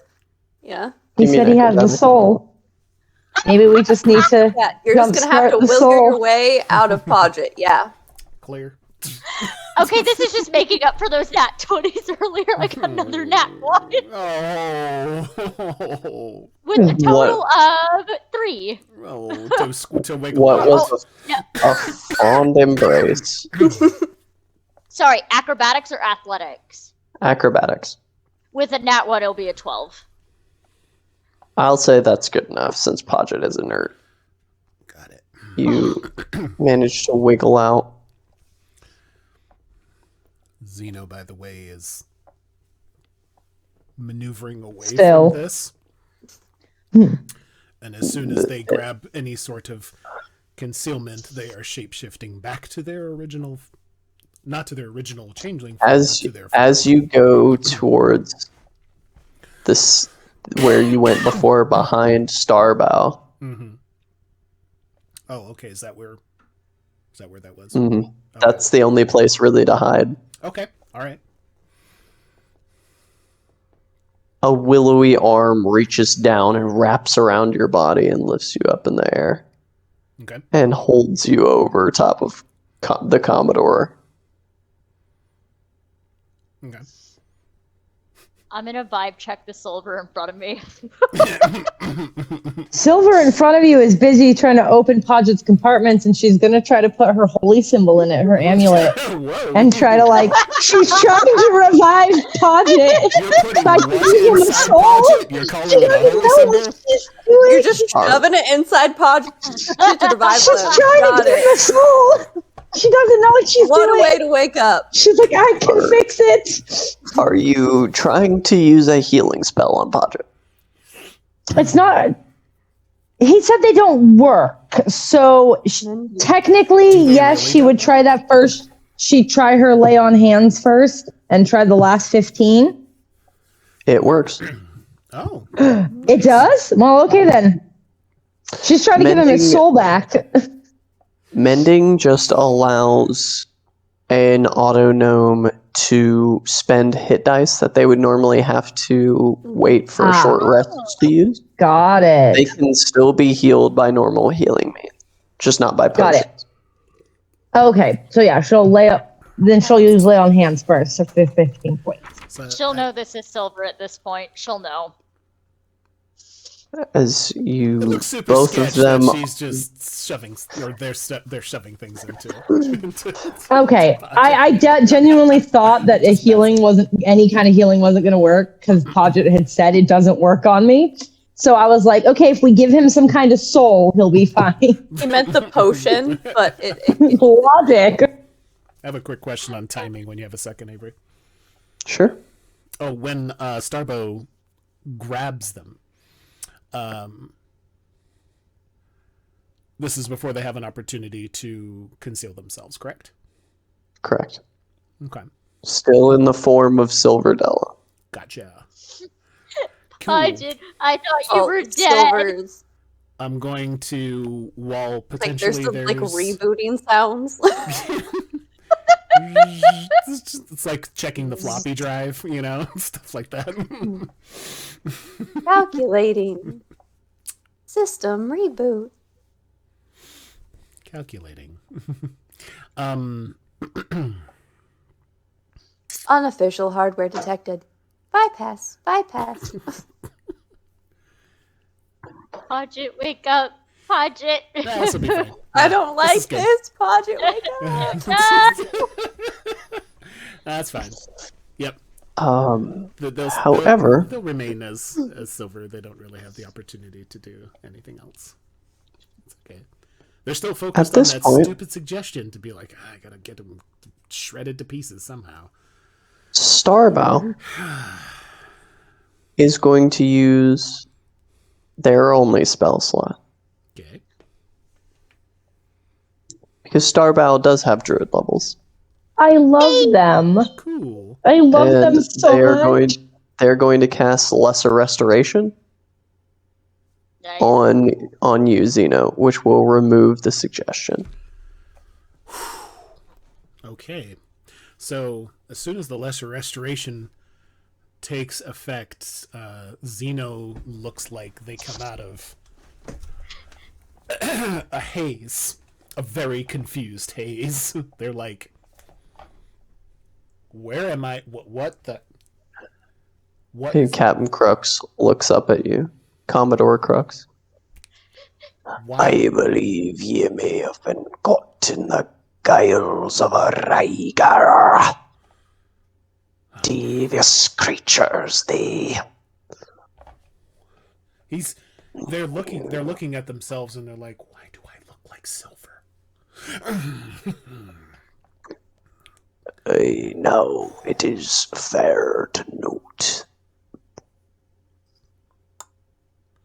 that while ye be looking like Silver Della, ye sound like Solari. I can adjust with my save change the voice, so I actually sound like silver too. Yeah, did you? Okay, Yeah, fair. just FYI. Yeah, Quick retcon. thank you. And so there's been two silvers all along then. Maybe. No. No. Excuse me. No. I am the only me. I Excuse thought me. you said you did not have siblings. I don't have siblings. I have cousins apparently. Just grab him and hug him. Aw. I'm just gonna just sit up and just. Starbell I caught you. Oh my gosh. says, I believe this situation is a bit more complicated than it appears. The jig is up. Oh. That's okay. As she sits you down on the deck. Thank you. However, I believe, as per changeling rules, you can change your features, but your clothing, Clothing remain the and same. Yes, that's a good point. Yep, you're absolutely correct. So What the the hell? silver is dressed as Solare. Also, your height Silver. doesn't exactly change either. What's that? Your height doesn't exactly change either. you can go half again your height, I believe, or lose half of your height. Silver is 5'10". She's only like 3 inches taller than Zeno. Yeah, it says you can adjust Or your height Solare. and weight, but not so much that your size changes. So I can, so I can't change size categories. So, but I can adjust. So I am the 5'10" looks, sounds, with the exception of clothing. But So, we yeah. know this is Xenos' clothes. Correct. Yeah, silver is in full plate mail. Correct. Full plate. Correct. At this point, the Commodore reaches in his jacket This is taking advantage of and pulls out his pipe and gives it a light and sits down on the railing. the story time. Settle in, everyone. I think we might be here a while. Okay. What do you mean we'll be here for a while? You were unconscious. Yeah? Yes. Yeah. Yeah, I was seeing my life before my eyes. I did not like some of what I saw. I did some really stupid shit. But, you know, Everything. Yeah, everything's just kind of coming back for Zeno. It's just like as soon as Why are you me? She's gonna go over and touch him. So sorry. But like she's gonna grab him by the horns. Stop feeling yourself up. I never seen Right you in front before. of everybody. I'm beautiful. Does this count? Yes. Don't. All right then, because here we go. It doesn't feel real. Do the horns feel real? Yes, they feel real. my Everything God. feels legit. I am Ooh. you. Can we touch the You tail are tip? touching yourself. Scandalous behavior. I touched myself. I like it. oh my god. I'm gorgeous. I hurt myself today. My face hurts. Stop. When Vega, when you're sorry, not Vega, sorry, Silver. When you're done, when you're done feeling yourself touching up. me, when you're done feeling yourself up. Okay. Once that's come to its completion, can we? Once you finished yourself off, there we go. So, sorry. Absolutely. Absolutely. Oh, wrapping the This tail is an around the 18 tail. plus stream. If you're not 18, shit. then you're 12. Sorry. Oh yeah, this is an over 18 stream, y'all. It's also 10:30. Go to bed or later if you're on the. I always forget to say that it's an 18+ stream. This is my fault. It's all right. We got it Just plus. warning, I don't introduce myself. This is how we roll. It's all good. Here, I will remember if okay. you're not 18 and you're 12. Okay. Perfect, thank you. So, Silver, once you're done, here's what happens. Okay. Solare, we'll go. Yeah, okay. Here we go. they're going to revert to their default changeling state. You're beautiful. So what you will see is a approximately 20-year-old, very young, rather young in contrast to the rest of you, 20-year-old, masculine features, but has kind of a bit of an androgynous look to them. They could go really kind of either way. And white short cropped hair on the sides and the back, but with a shock of white hair with a little bit of gray spackle in the top. Dark eyes, like very dark, like they're not exactly full sclera, black sclera, but very, very dark. Mm-hmm. And very, very charismatic, incredibly charismatic, incredibly, for all intents and purposes, very good looking as well. 20 charisma, so however you want to translate that. So, and they're all like, hello. This is the real me. What the fuck? You're beautiful. Touch.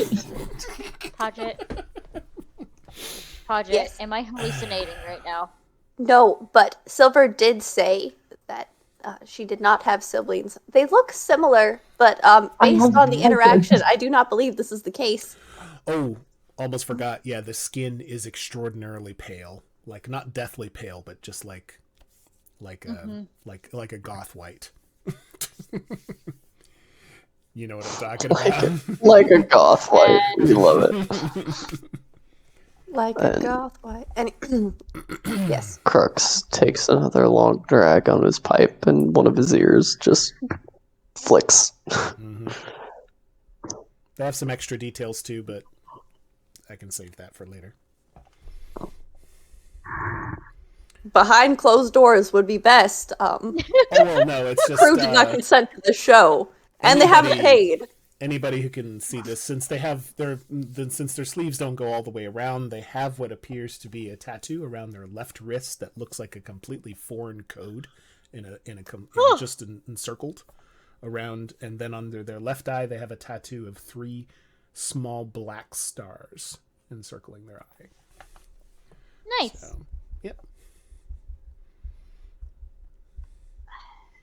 Meanwhile, Silver. The Pretty Commodore much. Yeah. looks between all of you. Yeah. Right.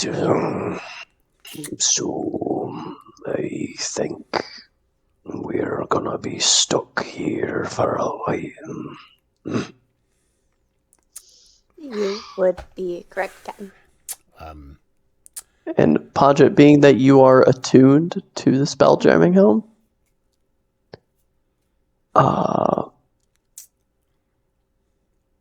it's gonna be down for a day, maybe 2. However, I will say that you also know that if you hadn't put yourself on the line for the Spelljamming Helm, it would be a month or 2. I did the best I could, Captain, but it's gonna be 38 hours minimum. I don't begrudge ya, Podjet Loon. You put your life on the line for the second wind, and the second wind didn't forget. And he looks to Felix. Dear husband of mine, head below deck and get the casks out. We drink to Podjet Loan for saving the ship.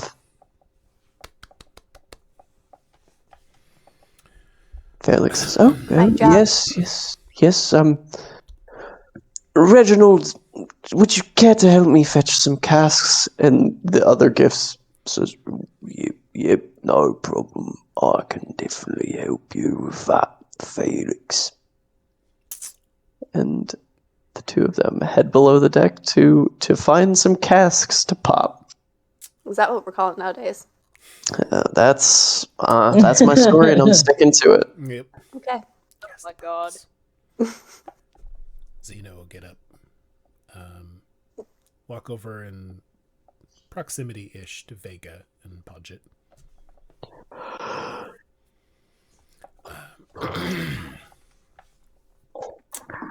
Your records are incorrect. I owe you and you and you. They'll gesture to Silver. An apology. For what? It would appear that at our entanglement with the Rygar, had a little bit of my mind got a little bit befuddled, and I wasn't acting as I should.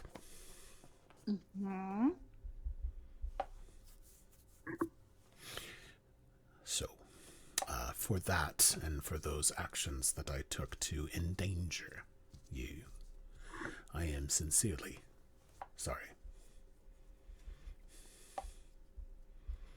For it was suggested by the Rygar that I, in their words, see you torn to shreds. You are almost successful. What the I'm hell fine. did I miss? By the way, What the hell did I miss? Silver? Crux looks over. Rhaegar are, as I said, devious creatures. They ensorcel the mind. I'm sure, young, what do we call you now? Solari. You can call me Zeno. Right, I'm not sure the young Zeno had any control over what they were done. No need fault the lass, person.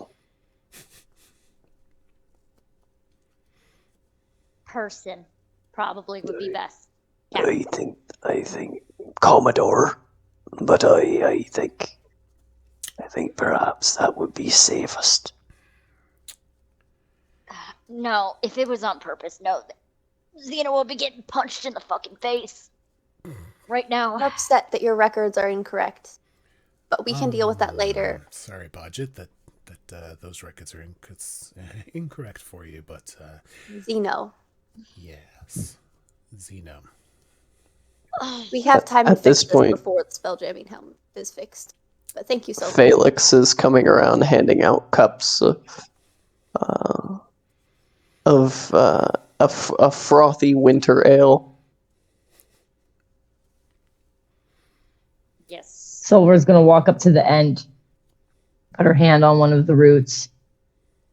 Thank you for your help.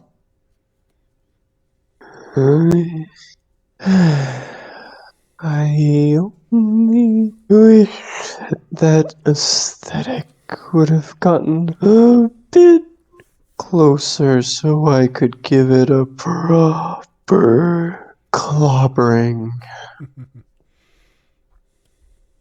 I have no doubt that you could have. Hmm.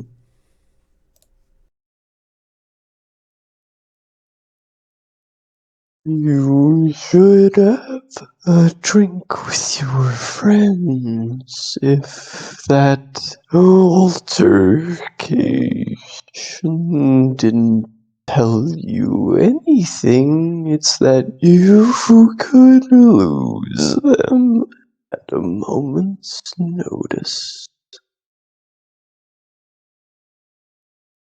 Silver will look at them and say, well, I have faith in them.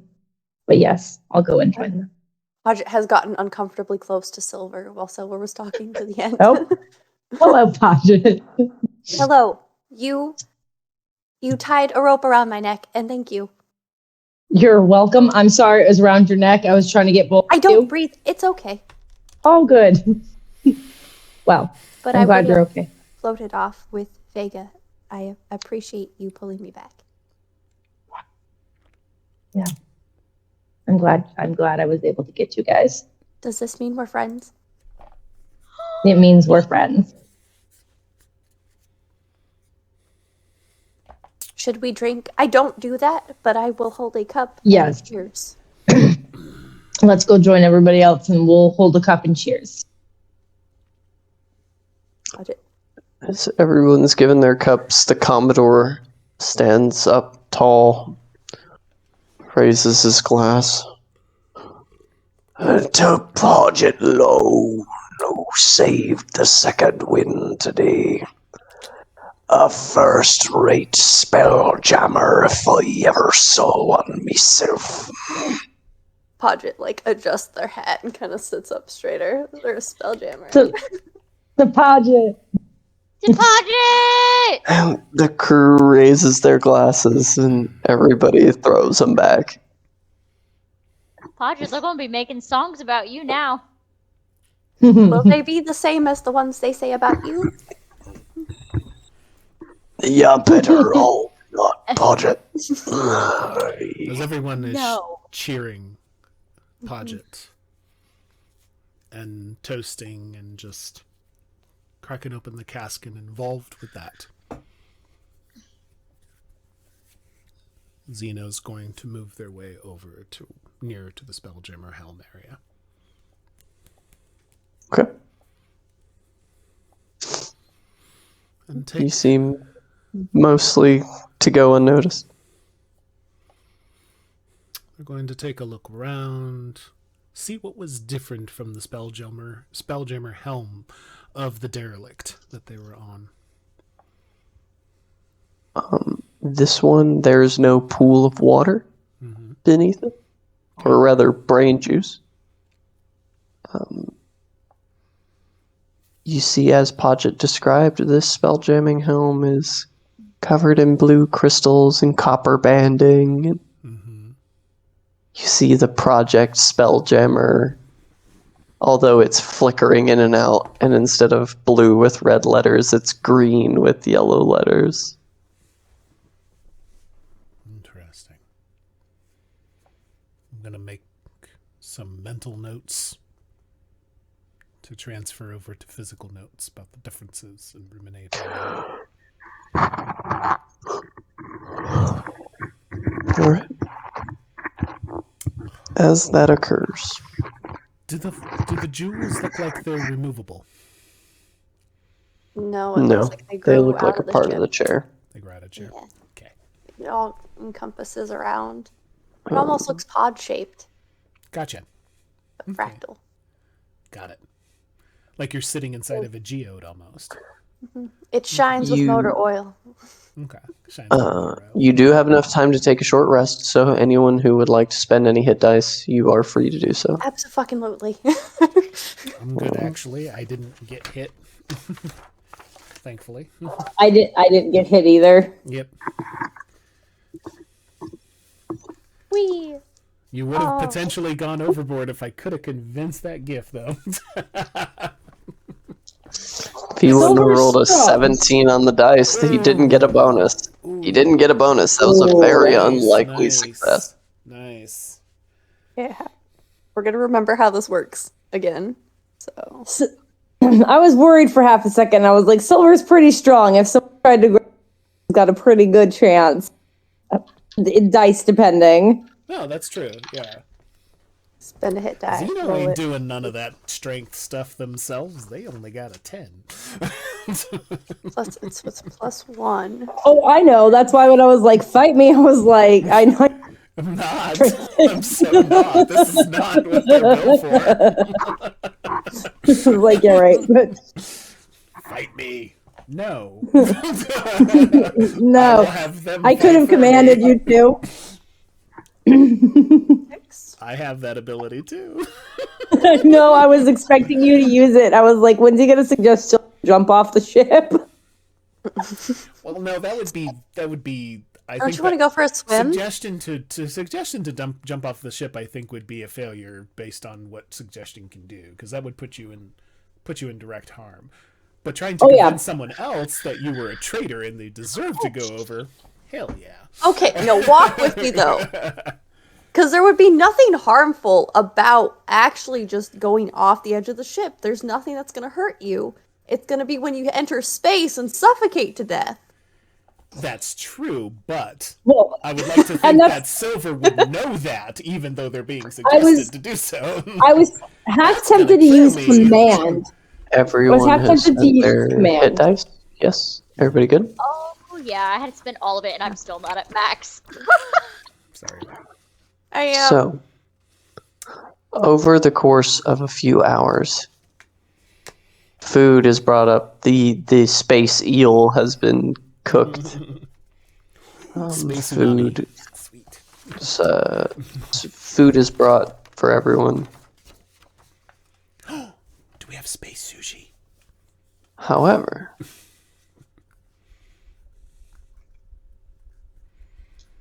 everyone on the deck at the end of this short rest, I need you to give me a perception check, if you don't mind. Sure. Does that mean we can say no? Yeah, if you don't want to. If you don't want to roll it, you don't have to. Deciding whether or not Podjet's going to go in and check out the Spelljamming Helm. 16. We're going to hang out with everybody still. 20, natural. So that is a natural. There's no bonus. 20, It's a not small natural. waves. Or You dirty guys all hear a soft sound pierce the air.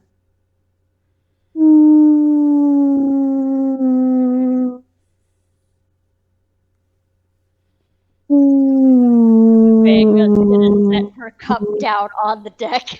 Do we recognize this sound? It's not a sound you've heard yet. Not the terrestrials. However, for the two spacefarers, Just leave.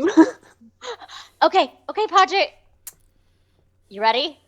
you know this sound. As you look off towards the starboard side of the ship,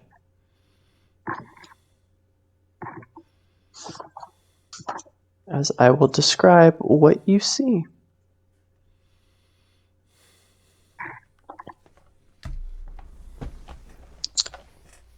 You see one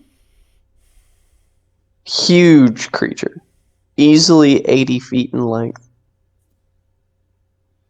dull gray body, 3 glowing white eyes on each side of its head.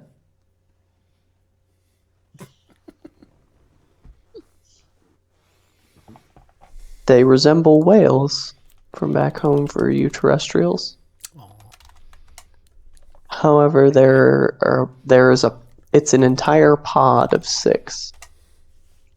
One very large, the rest of them a little less than half its 80-foot size.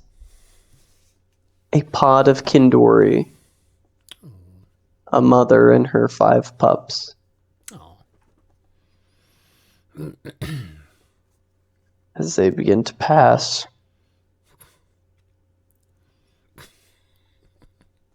Crux looks out towards them. All right, you scabbers, get ready. I think we might be able to make a fast pitch out of here. Gather your ropes. She's just gonna grab a rope. And she's like, Podjet, you ready? I know. Podjet's going to go up to Silver. You wanted to learn more about fishing, yes? Yes. Do you want to catch a whale? I believe I'd like that. is the I'd term like that you very would much. use. Yes. And perchance Alright. we ride said whale. Would you be interested in this endeavor? Oh, that sounds exciting. I've never ridden a whale before. Neither have I. Crux, Oh, well, this will be a fun experience. Crux steps up. Says, Now, Kindori are gentle creatures, but don't let that go into your thinking that they won't retaliate if attacked. Be careful. Make sure you're gentle with the beasts and we'll be alright. Vega's already gone. With the rope. Alright, one end tie off to the mast. The other get ready to throw. Which one of you can shine lights?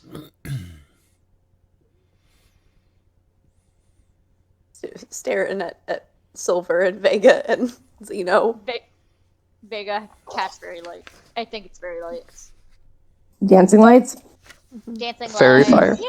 I have Nope, there's dancing lights. fairy. Alright. I have dancing lights as well, but okay.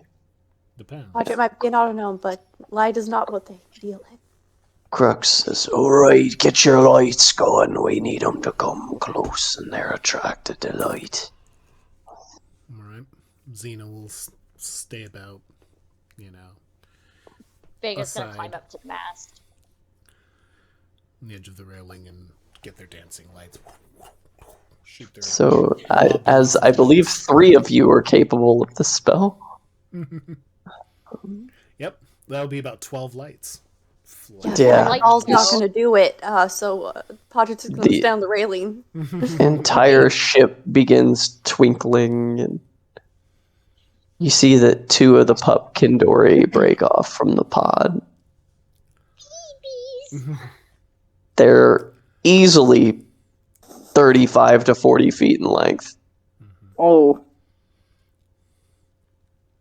as they're making a line for the ship.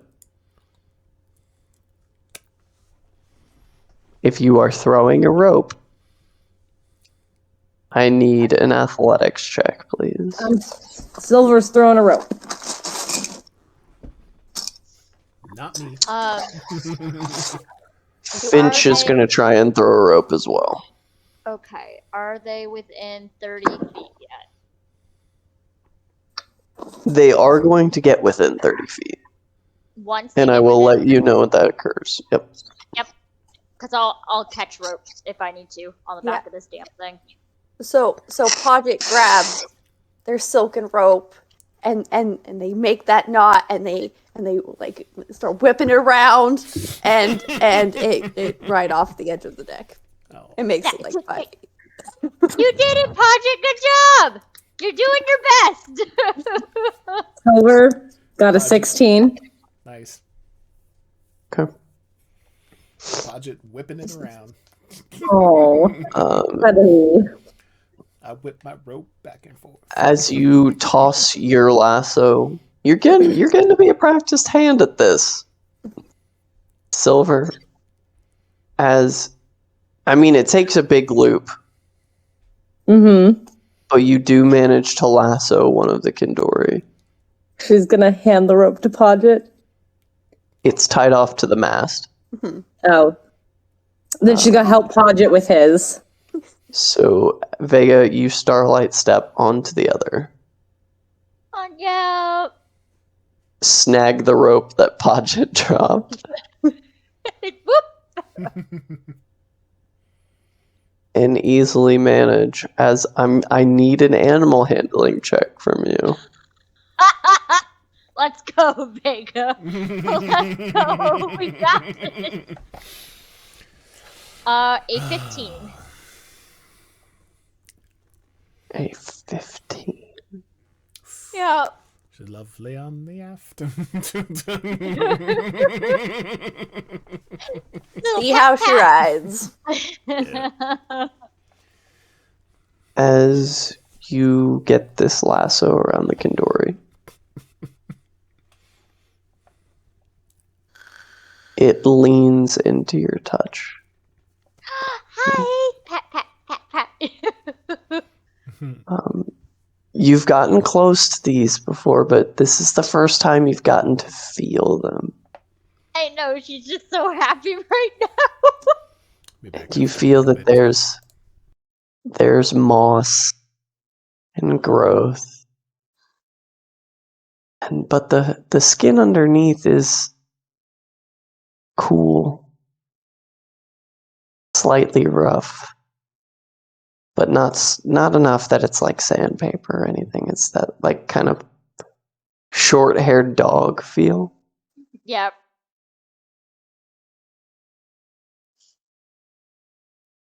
As the two Kindori go out to the head of the ship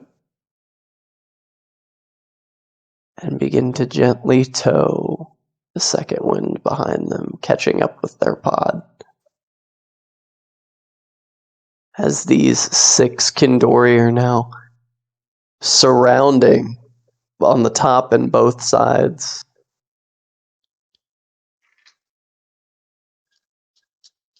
The second wind.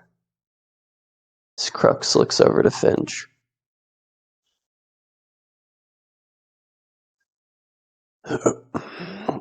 Can you track their migration? Where are they gonna take us where we need to go? Or are we getting pulled off course, Felix? Felix pulls out a book of maps and flicks through them. I believe that with some gentle coaxing from Miss Vega, we shouldn't be pulled too far off course. Crux, my darling. The gift puts the arm around his Sadozi husband and pulls him close. Well, then, for this small amount of time, let's enjoy a very rare flight with the Kindori.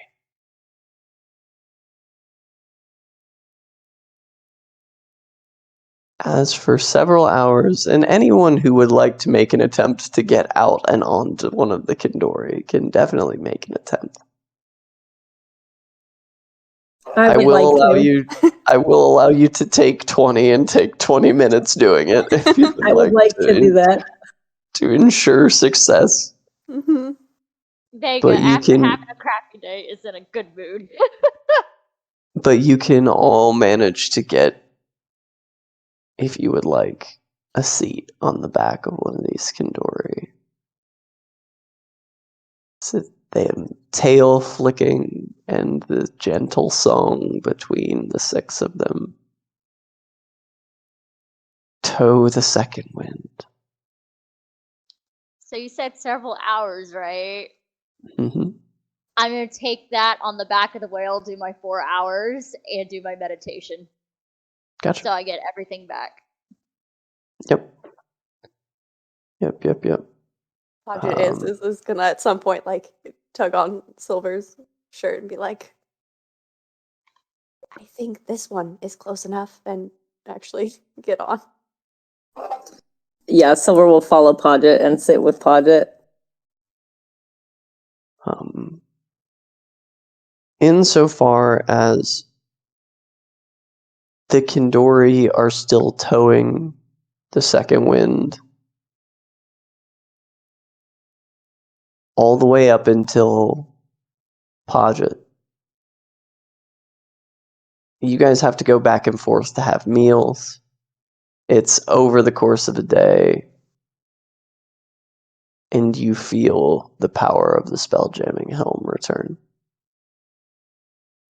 Little flicker, and Podjet just starts to light up. And once Podjet feels that, because Podjet doesn't need meals or rest, will make their way back to the spelljamming helm. It is. and take It their appears seat. to be functional again. They're gonna kind of pat the seat. It's good that you're all right. I'm sorry, there wasn't more I could do. Okay. As you pat the seat and talk to it, a projection of a familiar looking gnome with his handlebar mustache appears in a projection from the armrest. Well, if it isn't my favorite project. Excuse me?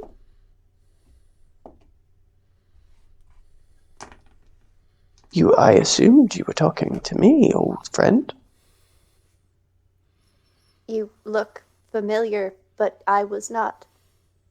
Are you the old Spelljammer? Oh dear boy, I'm an illusion from your memories. You are manifesting me. I don't know what I am to you. I just know that I'm here. And I know you're my old friend and my favorite project. So, tip-top and off we go, eh? Yes. Who All right. are you? Corvus. That ring any bells for Podjet? You mean intelligence saving throw?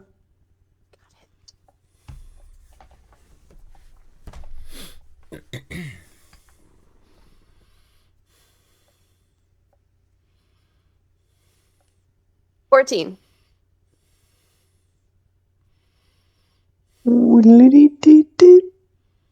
Database unlocked.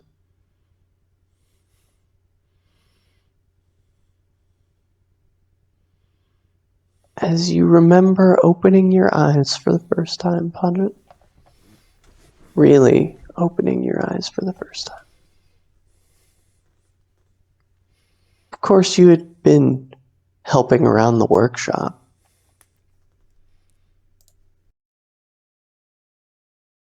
But that wasn't really opening your eyes after all. You remember activating.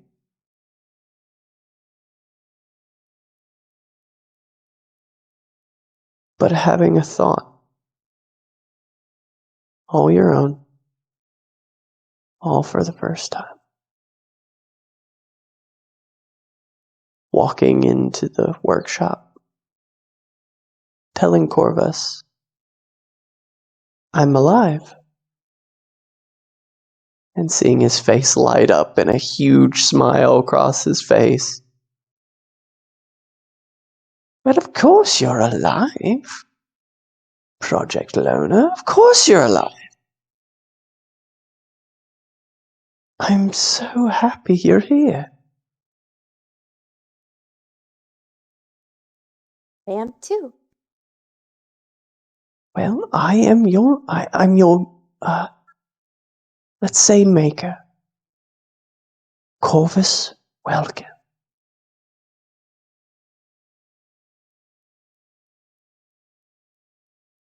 Maker.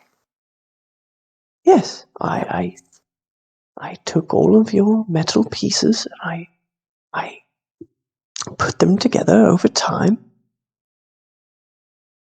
Would you like to meet your brothers? I would like that, yes. And he walks you in. Me. Not yet. But I'm hoping you can help them with that. Yes. As he walks you into a room that is filled with thousands of pods, just like your own. And he looks to you with a smile on his face. Shall we wake them? Yes. We'll make them alive. Data corrupted, data corrupted, data corrupted. Before flashes of scenes of war, fire, explosions, gunshots, carnage, both organic and inorganic alike. Battlefields that lay waste to whole strings of asteroid belts. Broken ships flaming, hurtling into asteroids that they can't avoid. Burning sails. You standing over a body of an organic life form. They've got their hands up. No, I'm not ready. Fireball.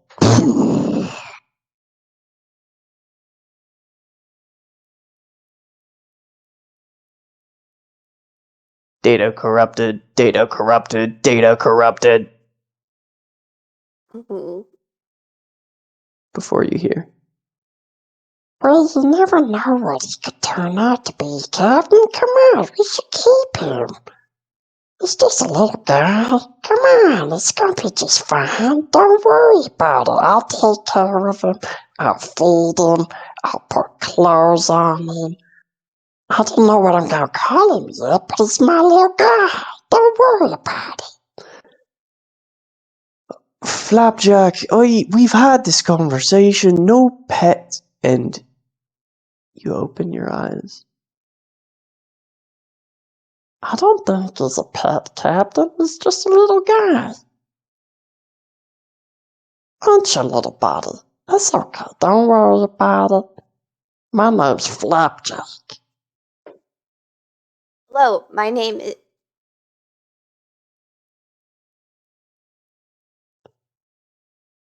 Hello.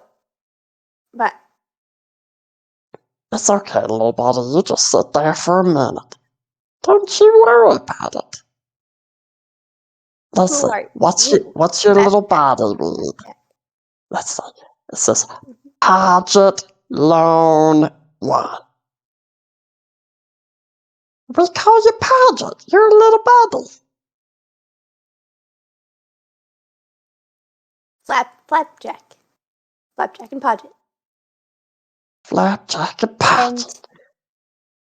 And Captain Honoria Sortel. Captain. And she rolls her eyes and looks to Flapjack. Fine. He can be part of the crew. Just keep tabs on him, alright? And you see Flapjack lights up pink and blue. Don't you worry about us, Captain. We got to have everything handled. We got everything handled, Captain. Before you're pulled back into the moment with the projection of Corvus standing before you. Podjet's starting to spark. Well, you should look out for yourself, old sport. That looks a little dangerous. You're not Corvus. You are Corvus. You're not. I am the data of Corvus that you stored within your memory core.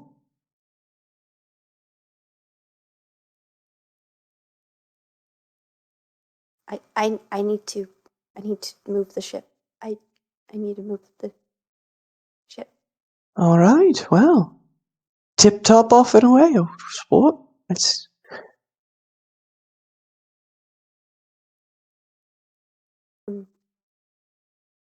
Kind of just looking at this projection of someone they didn't know they missed. Away we go. all right. As the ship takes off. With the aid of the Kindori, it reduces your travel time greatly. until you crest in, seeing a crooked tower perched atop a small asteroid surrounded by a cloud of twinkling cosmic dust. Through his spyglass, Crux examines the rock upon which the tower stands and the decrepit wooden pier that juts off of one side of it. All right, Felix. Ready the jolly. Felix says, "Oh, yes, of course." And Crux looks to the assembled group of you. All right, let's hop the jolly boat and go visit my old friend Toppler.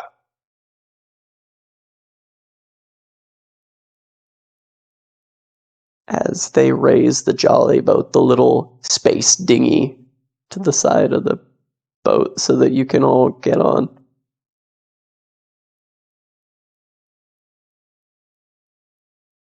Crux, sitting in the middle, grabs the oars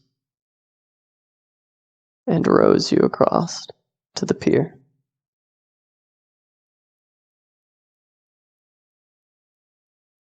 You see scores of pelicans, mollymocks, and smaller birds nesting on the asteroid squawk as you approach its rickety dock.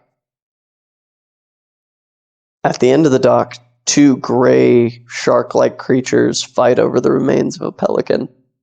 You've seen these scavers before.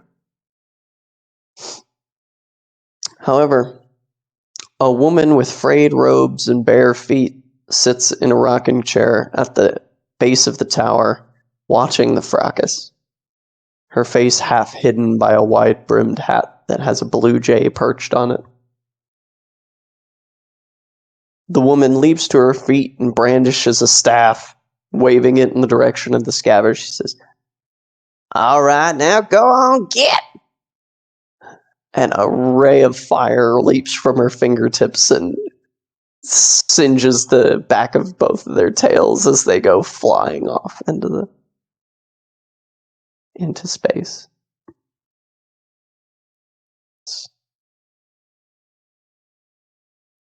Captain Crux brings you in, taking the jolly boat in beside the dock so that you can all get off. She says, Toppler. It's been a long time. Well, maybe if you would just come fucking visit sometime, that'd be awful nice. So I've been a bit busy, Just too busy for your kinfolk? Oh shit, you're in trouble. I do believe I am in trouble. Says, well, you lot gonna introduce yourselves? I ain't got no day. I mean, I do. All I do is sit in this tower, drink my tea, and make sure the damn scavers don't eat on my pelicans. Hello, I'm Silver. It's nice to meet you. Ain't you just a star fruit? Look at you. Thank you.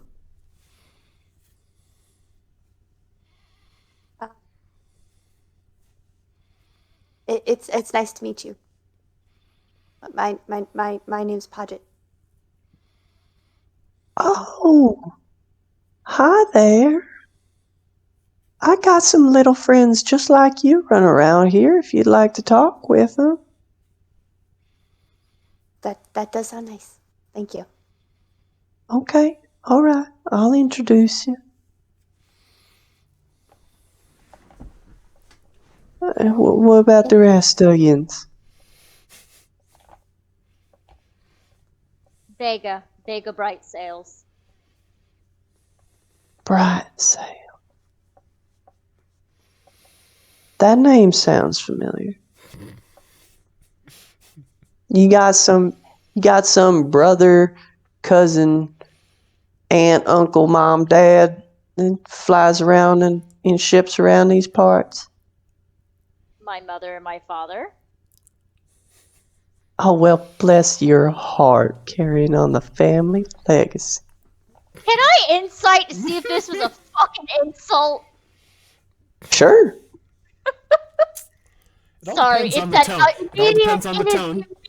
It's Depends on the the tone. immediate southern. I have never heard "bless your heart" said in a tone that was not in any Oh, way fuck insulting. you. I know. Yeah. Oh, is that right? Well, sweetheart. Oh, Well, bless your heart. heart. That's so nice of you. On Mau Mau, 19. quit mirroring the movie. She is unironic. She is unironically bless your hearting you. Okay, so it's the sweetheart version of Bless Your Heart, Yeah. not Yeah. the old granny sweetheart, not the you fucked up child, what the hell you doing? Yeah. Yeah. She says, and bless my buckles, a changeling. Oh, what? Well, why don't you come over here and let me get a good look at you, honey child? You can call me Zeno. And they'll step forward. I think I like honey child. She looks told you me over. what's up, Granny. Yeah. Zeno is Says- only 5'4". Said, I ain't seen one of y'all out round these parts for a long time. I didn't think we actually even got out here.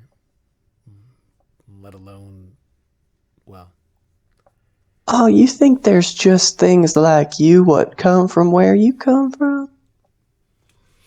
Oh, baby. I haven't had the opportunity to explore anywhere else. So, yeah, I've had a fairly limited, Oh, you just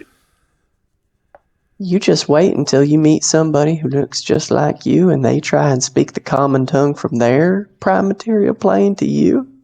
Whoo-wee, that'll throw your head for a loop. I tell you, it'll do your head in. sounds interesting. All right, well. I assume you're here for something or other. Why don't you come inside? I'll Thank you. get some gravy on and give y'all ain't ate, have you? Y'all ain't ate yet? No, we haven't eaten yet. Mm-mm. I do. I don't. All right. Oh, I know you don't eat, sweetheart. I am not trying to be rude. I just do not wish to waste. Food. Yeah. Oh, you ain't being rude. Come on. I gotta introduce you to all the Orwicks.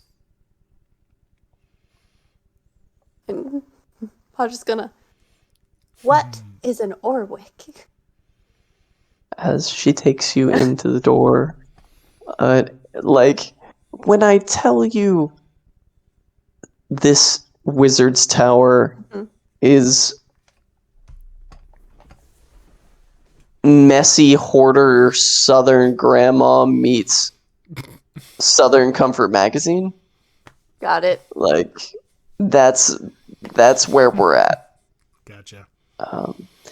There are papers all over the floor. There are pelicans just chilling out. They've made nests out of the paper. Like, it's wild. There are, how do I want to phrase this? There are, like, you know those hanging baskets that are made out of that, like, woven material so the roots can go through them? It's Masquerade. Yeah. Just full of growing fruits. There are still steaming hot buns in some of them. There's one of them has just a decanter of sausage gravy. Like, as 4 auto gnomes enter the room. They all look exactly the same, made of a brassy sort of alloy. They have big handlebar mustaches on their face. As they walk into the room, he says, Podjet, you said your name was? This is Orwick 1, Orwick 3, Orwick 6, and Orwick 8. It is a pleasure to meet all of you. And Podjet reaches out their hand to shake hands with all of them. They all walk over. Nice hat. Right, well, it would be a pleasure to meet you, my friend. I am Orwick 1. And I am Orwick 3. I am Orwick 6. And I am Orwick 8. Would you like to come with us, Podjet, to observe the service tunnel?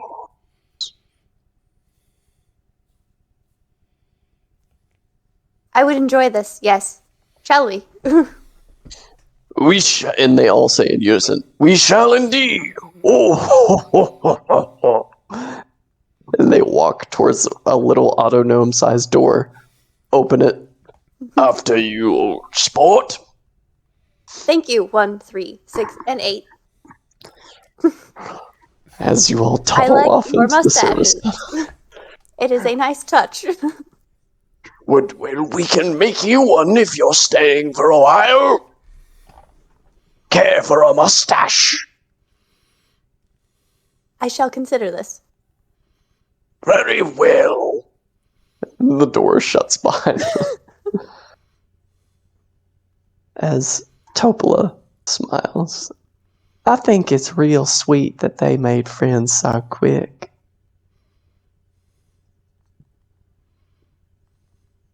Podjet is quite efficient at making friends. He has a good heart in him. Well, don't they all? They're just the sweetest little things. Everybody always thinks they're just like golems, and I keep telling them, no, they all got their own little personalities. And I didn't even want to buy them from Orwick. It felt wrong, but they asked me to take them off his hands, so I bought all 8 of them. All right. Yeah, he's a friend of mine. He's an artificer. He makes auto gnomes. That's sort of his whole deal. I think. We're not quite sure where Podjet came from. Well, I'm sure I could ask Orwick, and he might have some idea. I mean, the circle of gnomes that is capable of even creating an auto gnome is quite small. Yeah. He looked like shit when he came on the ship years ago. Because Vega was already on the ship when Podjet joined. Podjet's been with the Captain Sartell for, it's been centuries. Is it centuries? I thought you said 80 years. Captain Sartell had been the captain of the Moondancer for 80 years. 80 years, never mind, a century. Yeah. Okay, so 20 years. So nope. So Vega met him after. Oh god, Vega was on the maiden journey of the Moondancer with Sartell. Jesus Christ. At that point, you like this? Topola pulls out chairs at a table for all of you. She says, today's repast is a deep-fried night scabber steak with a lunar bechamel. So how about y'all sit down? We can have a bite to eat and talk about why you're here, okay? Silver's gonna sit next to Zeno.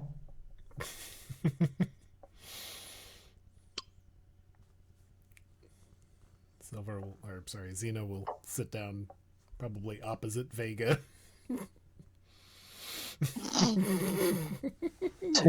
She says, now I am very cross with the Commodore, which is most likely the reason that he's been smart enough not to say nothing yet. And Crux, this giant gift just nods silently. Says, so how about one of y'all lovely young folk tell me why y'all here? What Well- yins need Wow, from wow. old Topla? Unfortunately, do we just need a map? Is that all we came here for? We're Yeah, looking a map to for Doom Space. Map to Doom Space. Looking for a map to Doom Space. And we were told if anyone should have such a thing, it would be you. What y'all trying to go to Doom Space for? You know, I think the Commodore should answer that. Yeah. I agree with Same. Vega. She has the biggest shit-eating grin of like, ah yes, distraction, I can eat my food in fucking peace. The loud scooching of a chair as Silver gets closer to Xena. They're like Oh, they stop like, part way with their food up to the mouth and then Uncomfortably close. comfortably close, but you're so pretty. Just sent the Topola art to the Discord. Okay. And Crux nods. He says, so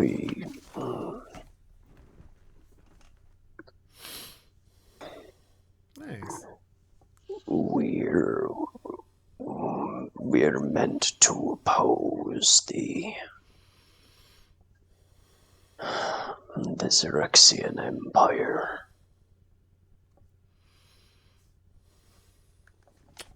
Topola looks like she's about to say something before the wind picks up and she looks out the window of the tower. Well, I can smell on the wind we got a storm coming, so y'all gonna be sitting here for a minute. And we can talk about how foolish that would be. Well, good thing Foolish is my middle name. Is it? Is it?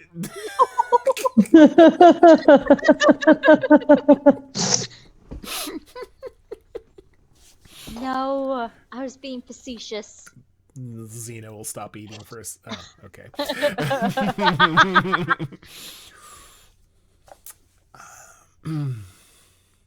Scooch. Honestly, Vega doesn't even know. You're what gonna I'm wrap doing. her tail around the chair leg and pull the chair back with it? Oh, Says- no, this is great. So y'all came here looking for a map to Doom Space.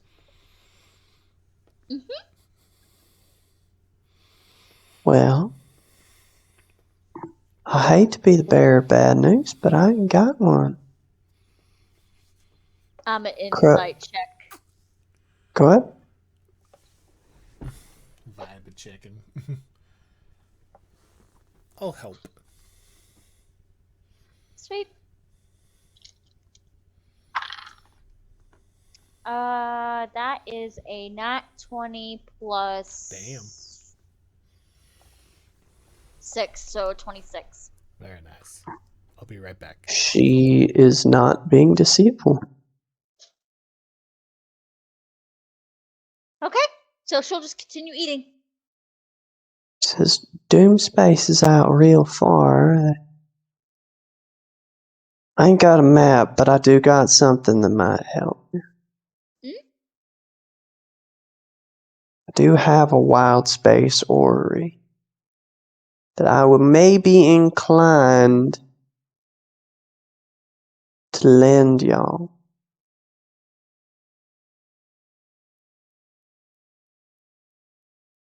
If I wasn't convinced that y'all were going on some death mission with my kinfolk here.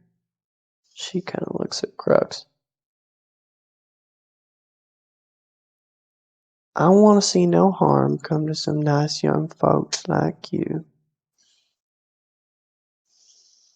But if y'all going out there to oppose the Xaryxian Empire, you sure as hell are picking the meanest hornet's nest to kick. Well, they are currently in the process of draining my home of its life force. Oh, sweetheart. You mean that? Yeah, we only escaped Zeno and I by chance.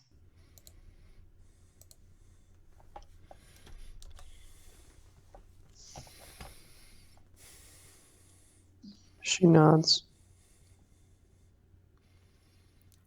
Are we discussing? This better not go like last time, Crux. Last time?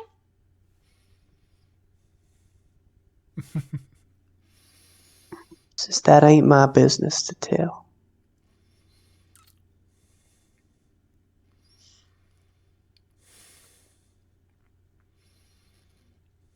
Crux looks over. I told you I've had run-ins with the Xaryxians in the past. Mm-hmm. And that you knew my mama was one. Aye. So I've already been mistaken as my mother twice now.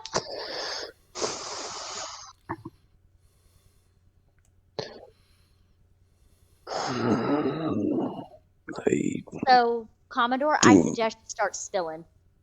I do my best not to speak ill of one's relation. But I think it bears pertinence to see your mother's star moth was the one that originally destroyed what was the first wind, and is now the second wind.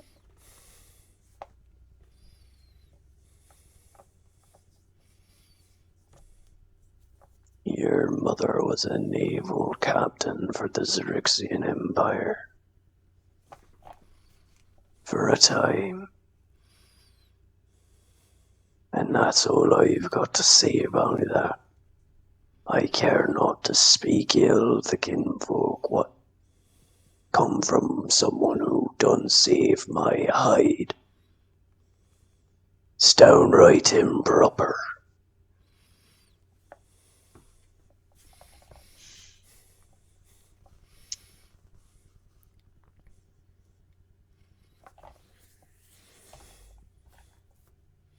Well, she's no longer part of them, so And as such, I hold no ill will, grudge, or bereavement.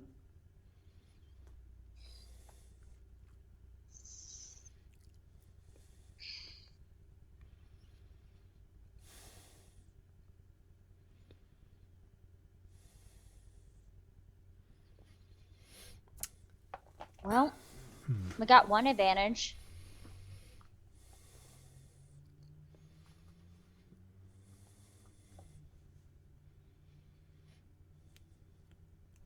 What's that? I mean, I've already been confused as my mother more than once. Zeno will stop eating for a moment. Do you have an image of them? I look identical to my mom. It's Oh, easy to mistake the two of us. Oh, so... Okay. So she looks a little older now, but not by much. Okay.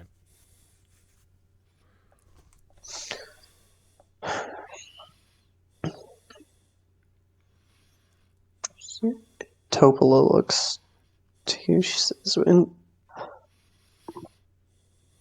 to be fair, I am expecting a visitor that might be headed that way. Old friend of mine. Crux shakes his head. You're not talking about Gargan Ale. Says, well, as if it were any of your business, Commodore, but yes, I am. Thank you so very much.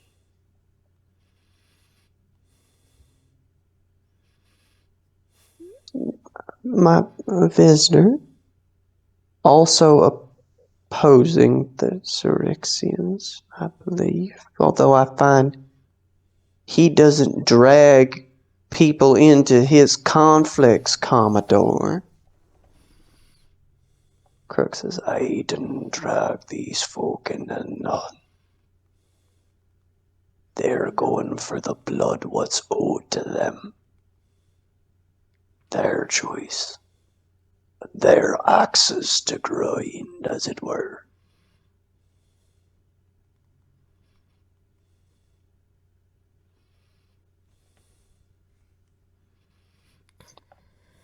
She says, well,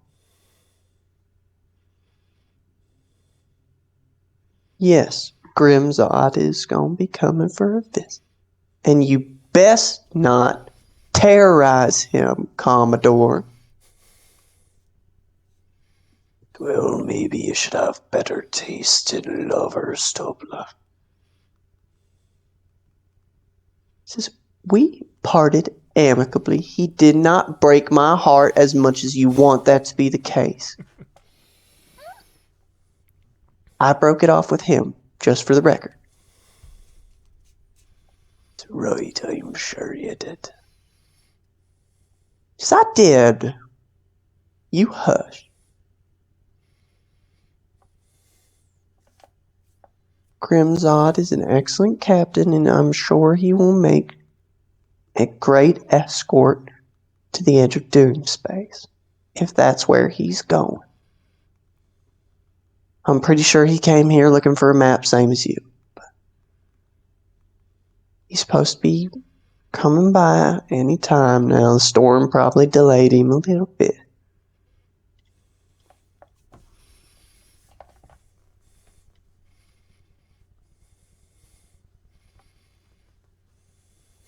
As the scene switches for a moment to Podjet and the autonomes in the service tunnels.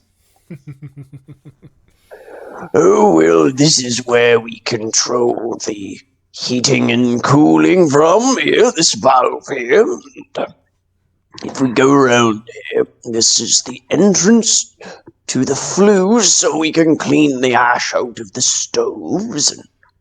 And if we go right up that way there, and that's where we go out to put the feed in the bird feeders so that all the pelicans can stop pecking at our mustaches. And if we go around this corner here, that will lead you into the kitchen where we do the cooking. And I believe Ep5 and 7 are currently in the kitchens cooking, if you would like to meet 5 and 7.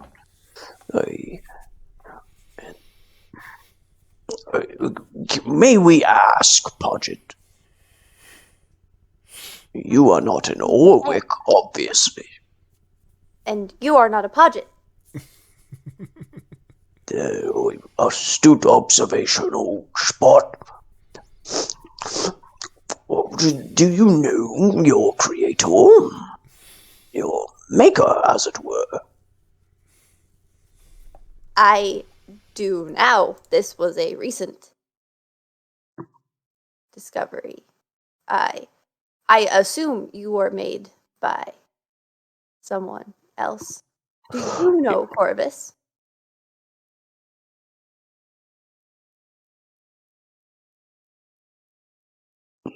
They look at you. Project Loan. I believe so. They look at each other. We heard your entire regiment had been destroyed at the Battle of Zardos 3. Regiment? What? Yes, your Podjet Loan won. It's really him. And all the Orwicks, all 8 of them, come running into the service tunnel. It's the war hero. It's Podjet Lone One. I Project don't know. Loner 1. I don't know. I don't. I. The It's- Battle of Zardos 3. Podjet is gonna start accessing databases for what that means, if they know. It goes to your classification database where Mhm. it's probably the 3rd planet in a wild space sector, probably by the name of Zardos. Though a memory of it goes straight into corrupted data. Yeah. Your That your lovely regiment. data corrupt. Your regiment led the vanguard in the destruction of the Zardosi rebellion.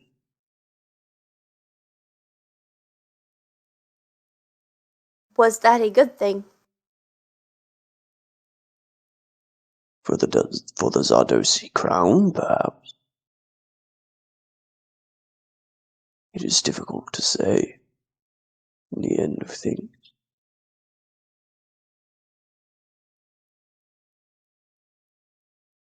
But you're a war hero. I'm a spelljammer. I'm Well, of course, Podjet. As Orwick 1 waddles up to you. Mhm. it is an honor to meet another first model.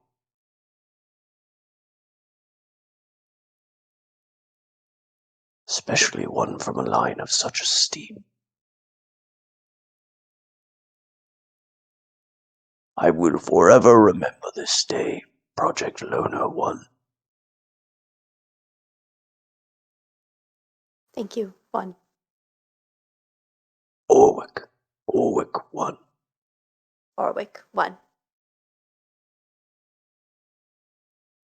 And you see they all look at each other and all of their eyes light up blue at the same time. And they just kind of stare at each other for a minute before Orwick 1 turns around again.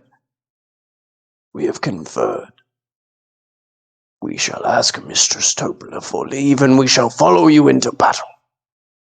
Oh, that seems. It would be our distinct honor.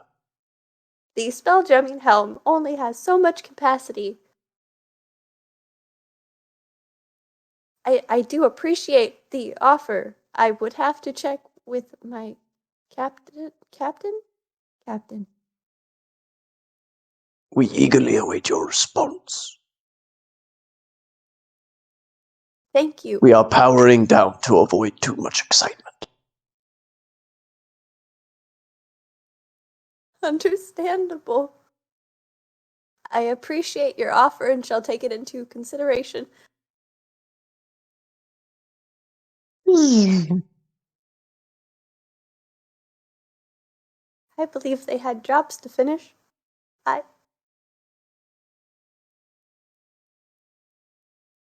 I'll go, and Podjet's gonna turn around and head back up the service entrance. All sorts of confused because it's been a lot today. Just kind of running their hand along the side where it says Podjet, where it used to say project. As Podjet makes his way back, the storm, I have lightning flashing through its dense blue and purple clouds outside the window.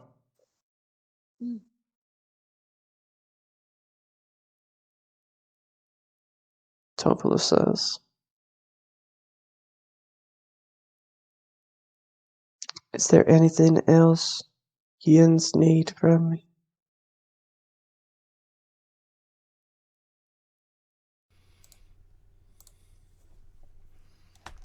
I have a question about a constellation. Oh, sure. What constellation are you looking for, darling? I don't remember the name of it, but I know it starts with SIL. How many constellations have a name that start with SIL?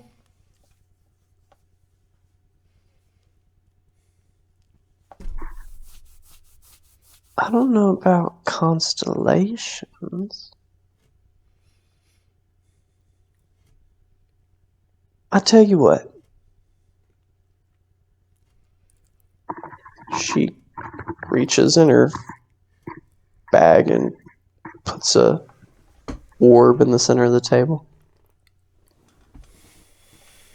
She runs her hand over the surface. It projects a huge cosmos over the room of stars.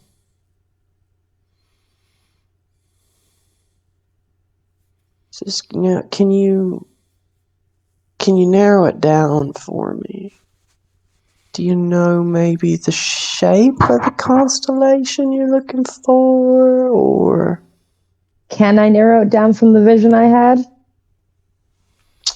The memory, excuse me. Give me an intelligence saving throw, yeah. Oh, fuck. I'm not smart. Alright. Is it a saving throw? Or just a check? Yeah, it's a saving throw.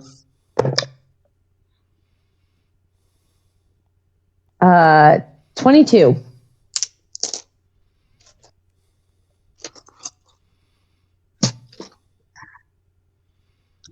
There are two perpendicular columns that form at a point before they flare out 5 or 6. 4 more go down before they flare back in and kind of make the shape of a tower underneath it.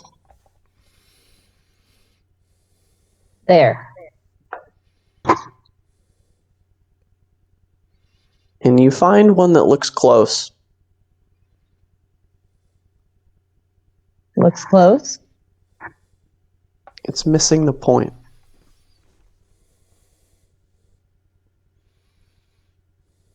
Says we call it the Tower of Wood and Stone.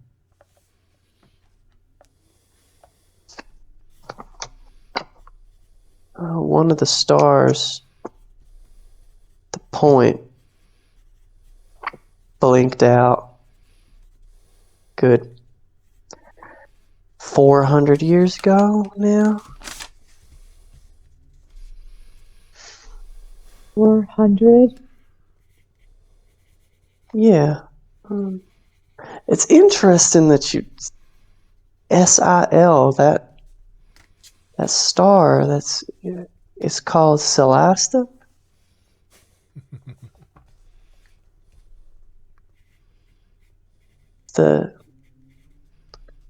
The spear of the forest. That's what they called that one.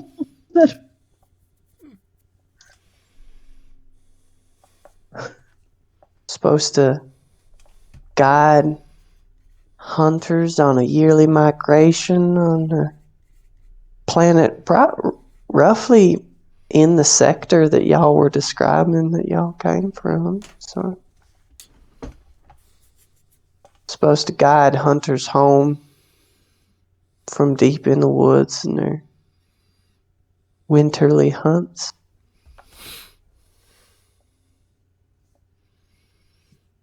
They'd say on a good year that it'd glow green during certain months.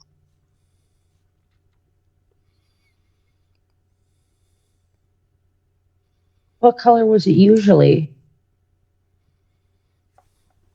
Well, I mean, viewing it from planet side, or I can check my accounts. I mean, given the size and relativity to the rest of the constellation, I would have to guess it was purple dwarf.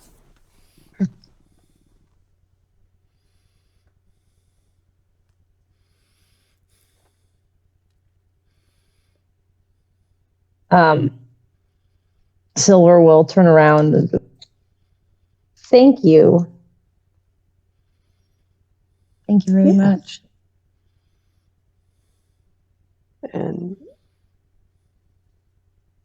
as you're looking, you see a red shooting star streak past it. Oh. Says, "Oh, that's a bad sign." She runs her hand over the orb and projection disappears. Oh, that was a bad sign? We're just gonna put that away now. Yeah, that particular shooting star is not a favorable omen by any means. Oh. That comet is it's called Rentelian, the Speeding Death. Well, damn.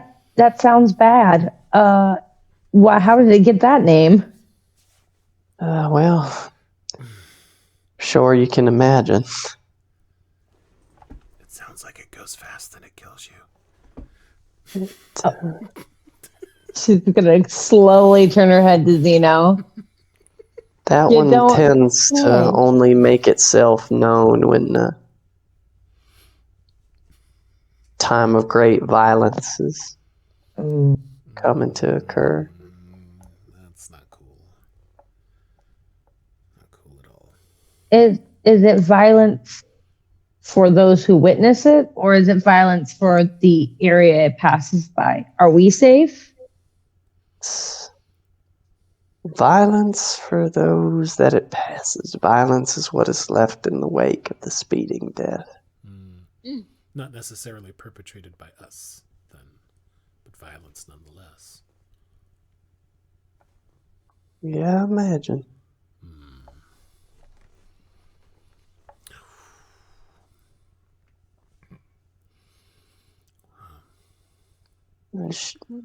Topola looks out the window as Podjet comes into the room.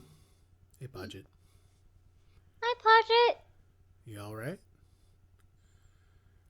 And Podjet's gonna turn to Topola. The autognomes have powered down due to excitement, so they might be behind on some of their tasks for this day. Well, I'm just glad they made a friend. They have requested to join me on my mission, as I am a war hero. What? Zeno gonna look surprised too. I was just gonna go like, it's gonna take like 2 hops for Podjet to get up on the chair and like sit down. Well, if the Orwicks would like to join, they're free autonomes. They can go where they please.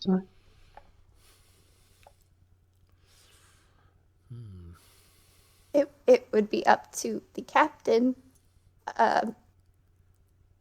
As you see, Crux is putting on his jacket. I'm just a spelljammer.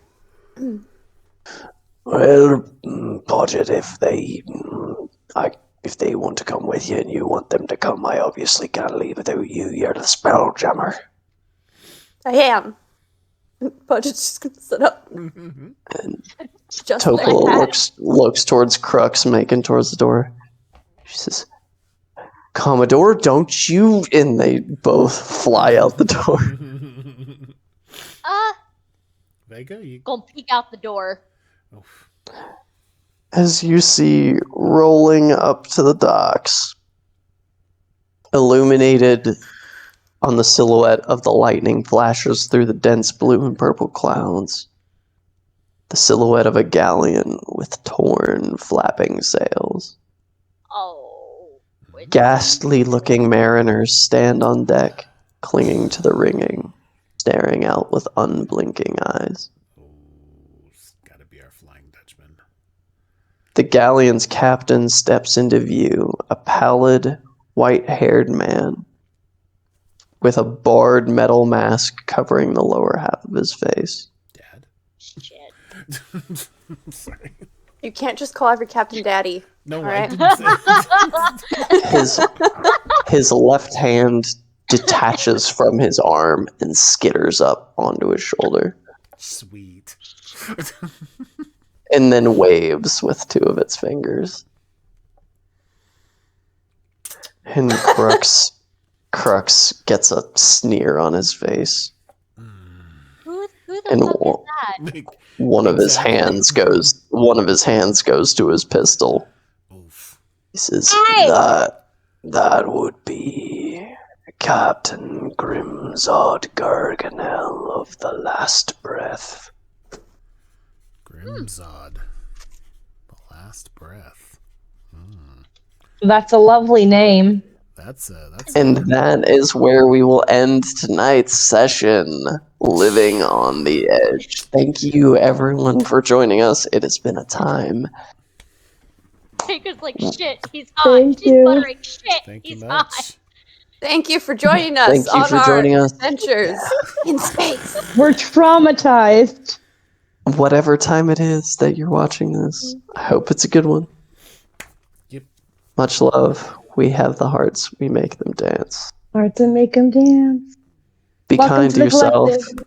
Yes. We Welcome to did the it. collective. Welcome to the Drink some collective. water. And welcome Good to night. Drink some water, because next episode you're all gonna be thirsty as fuck. Drink your water. I mean, Vega's already buttering shit. He's hot, so we're already there. Catch us. Have a good whatever Yep. Check our with links. your water.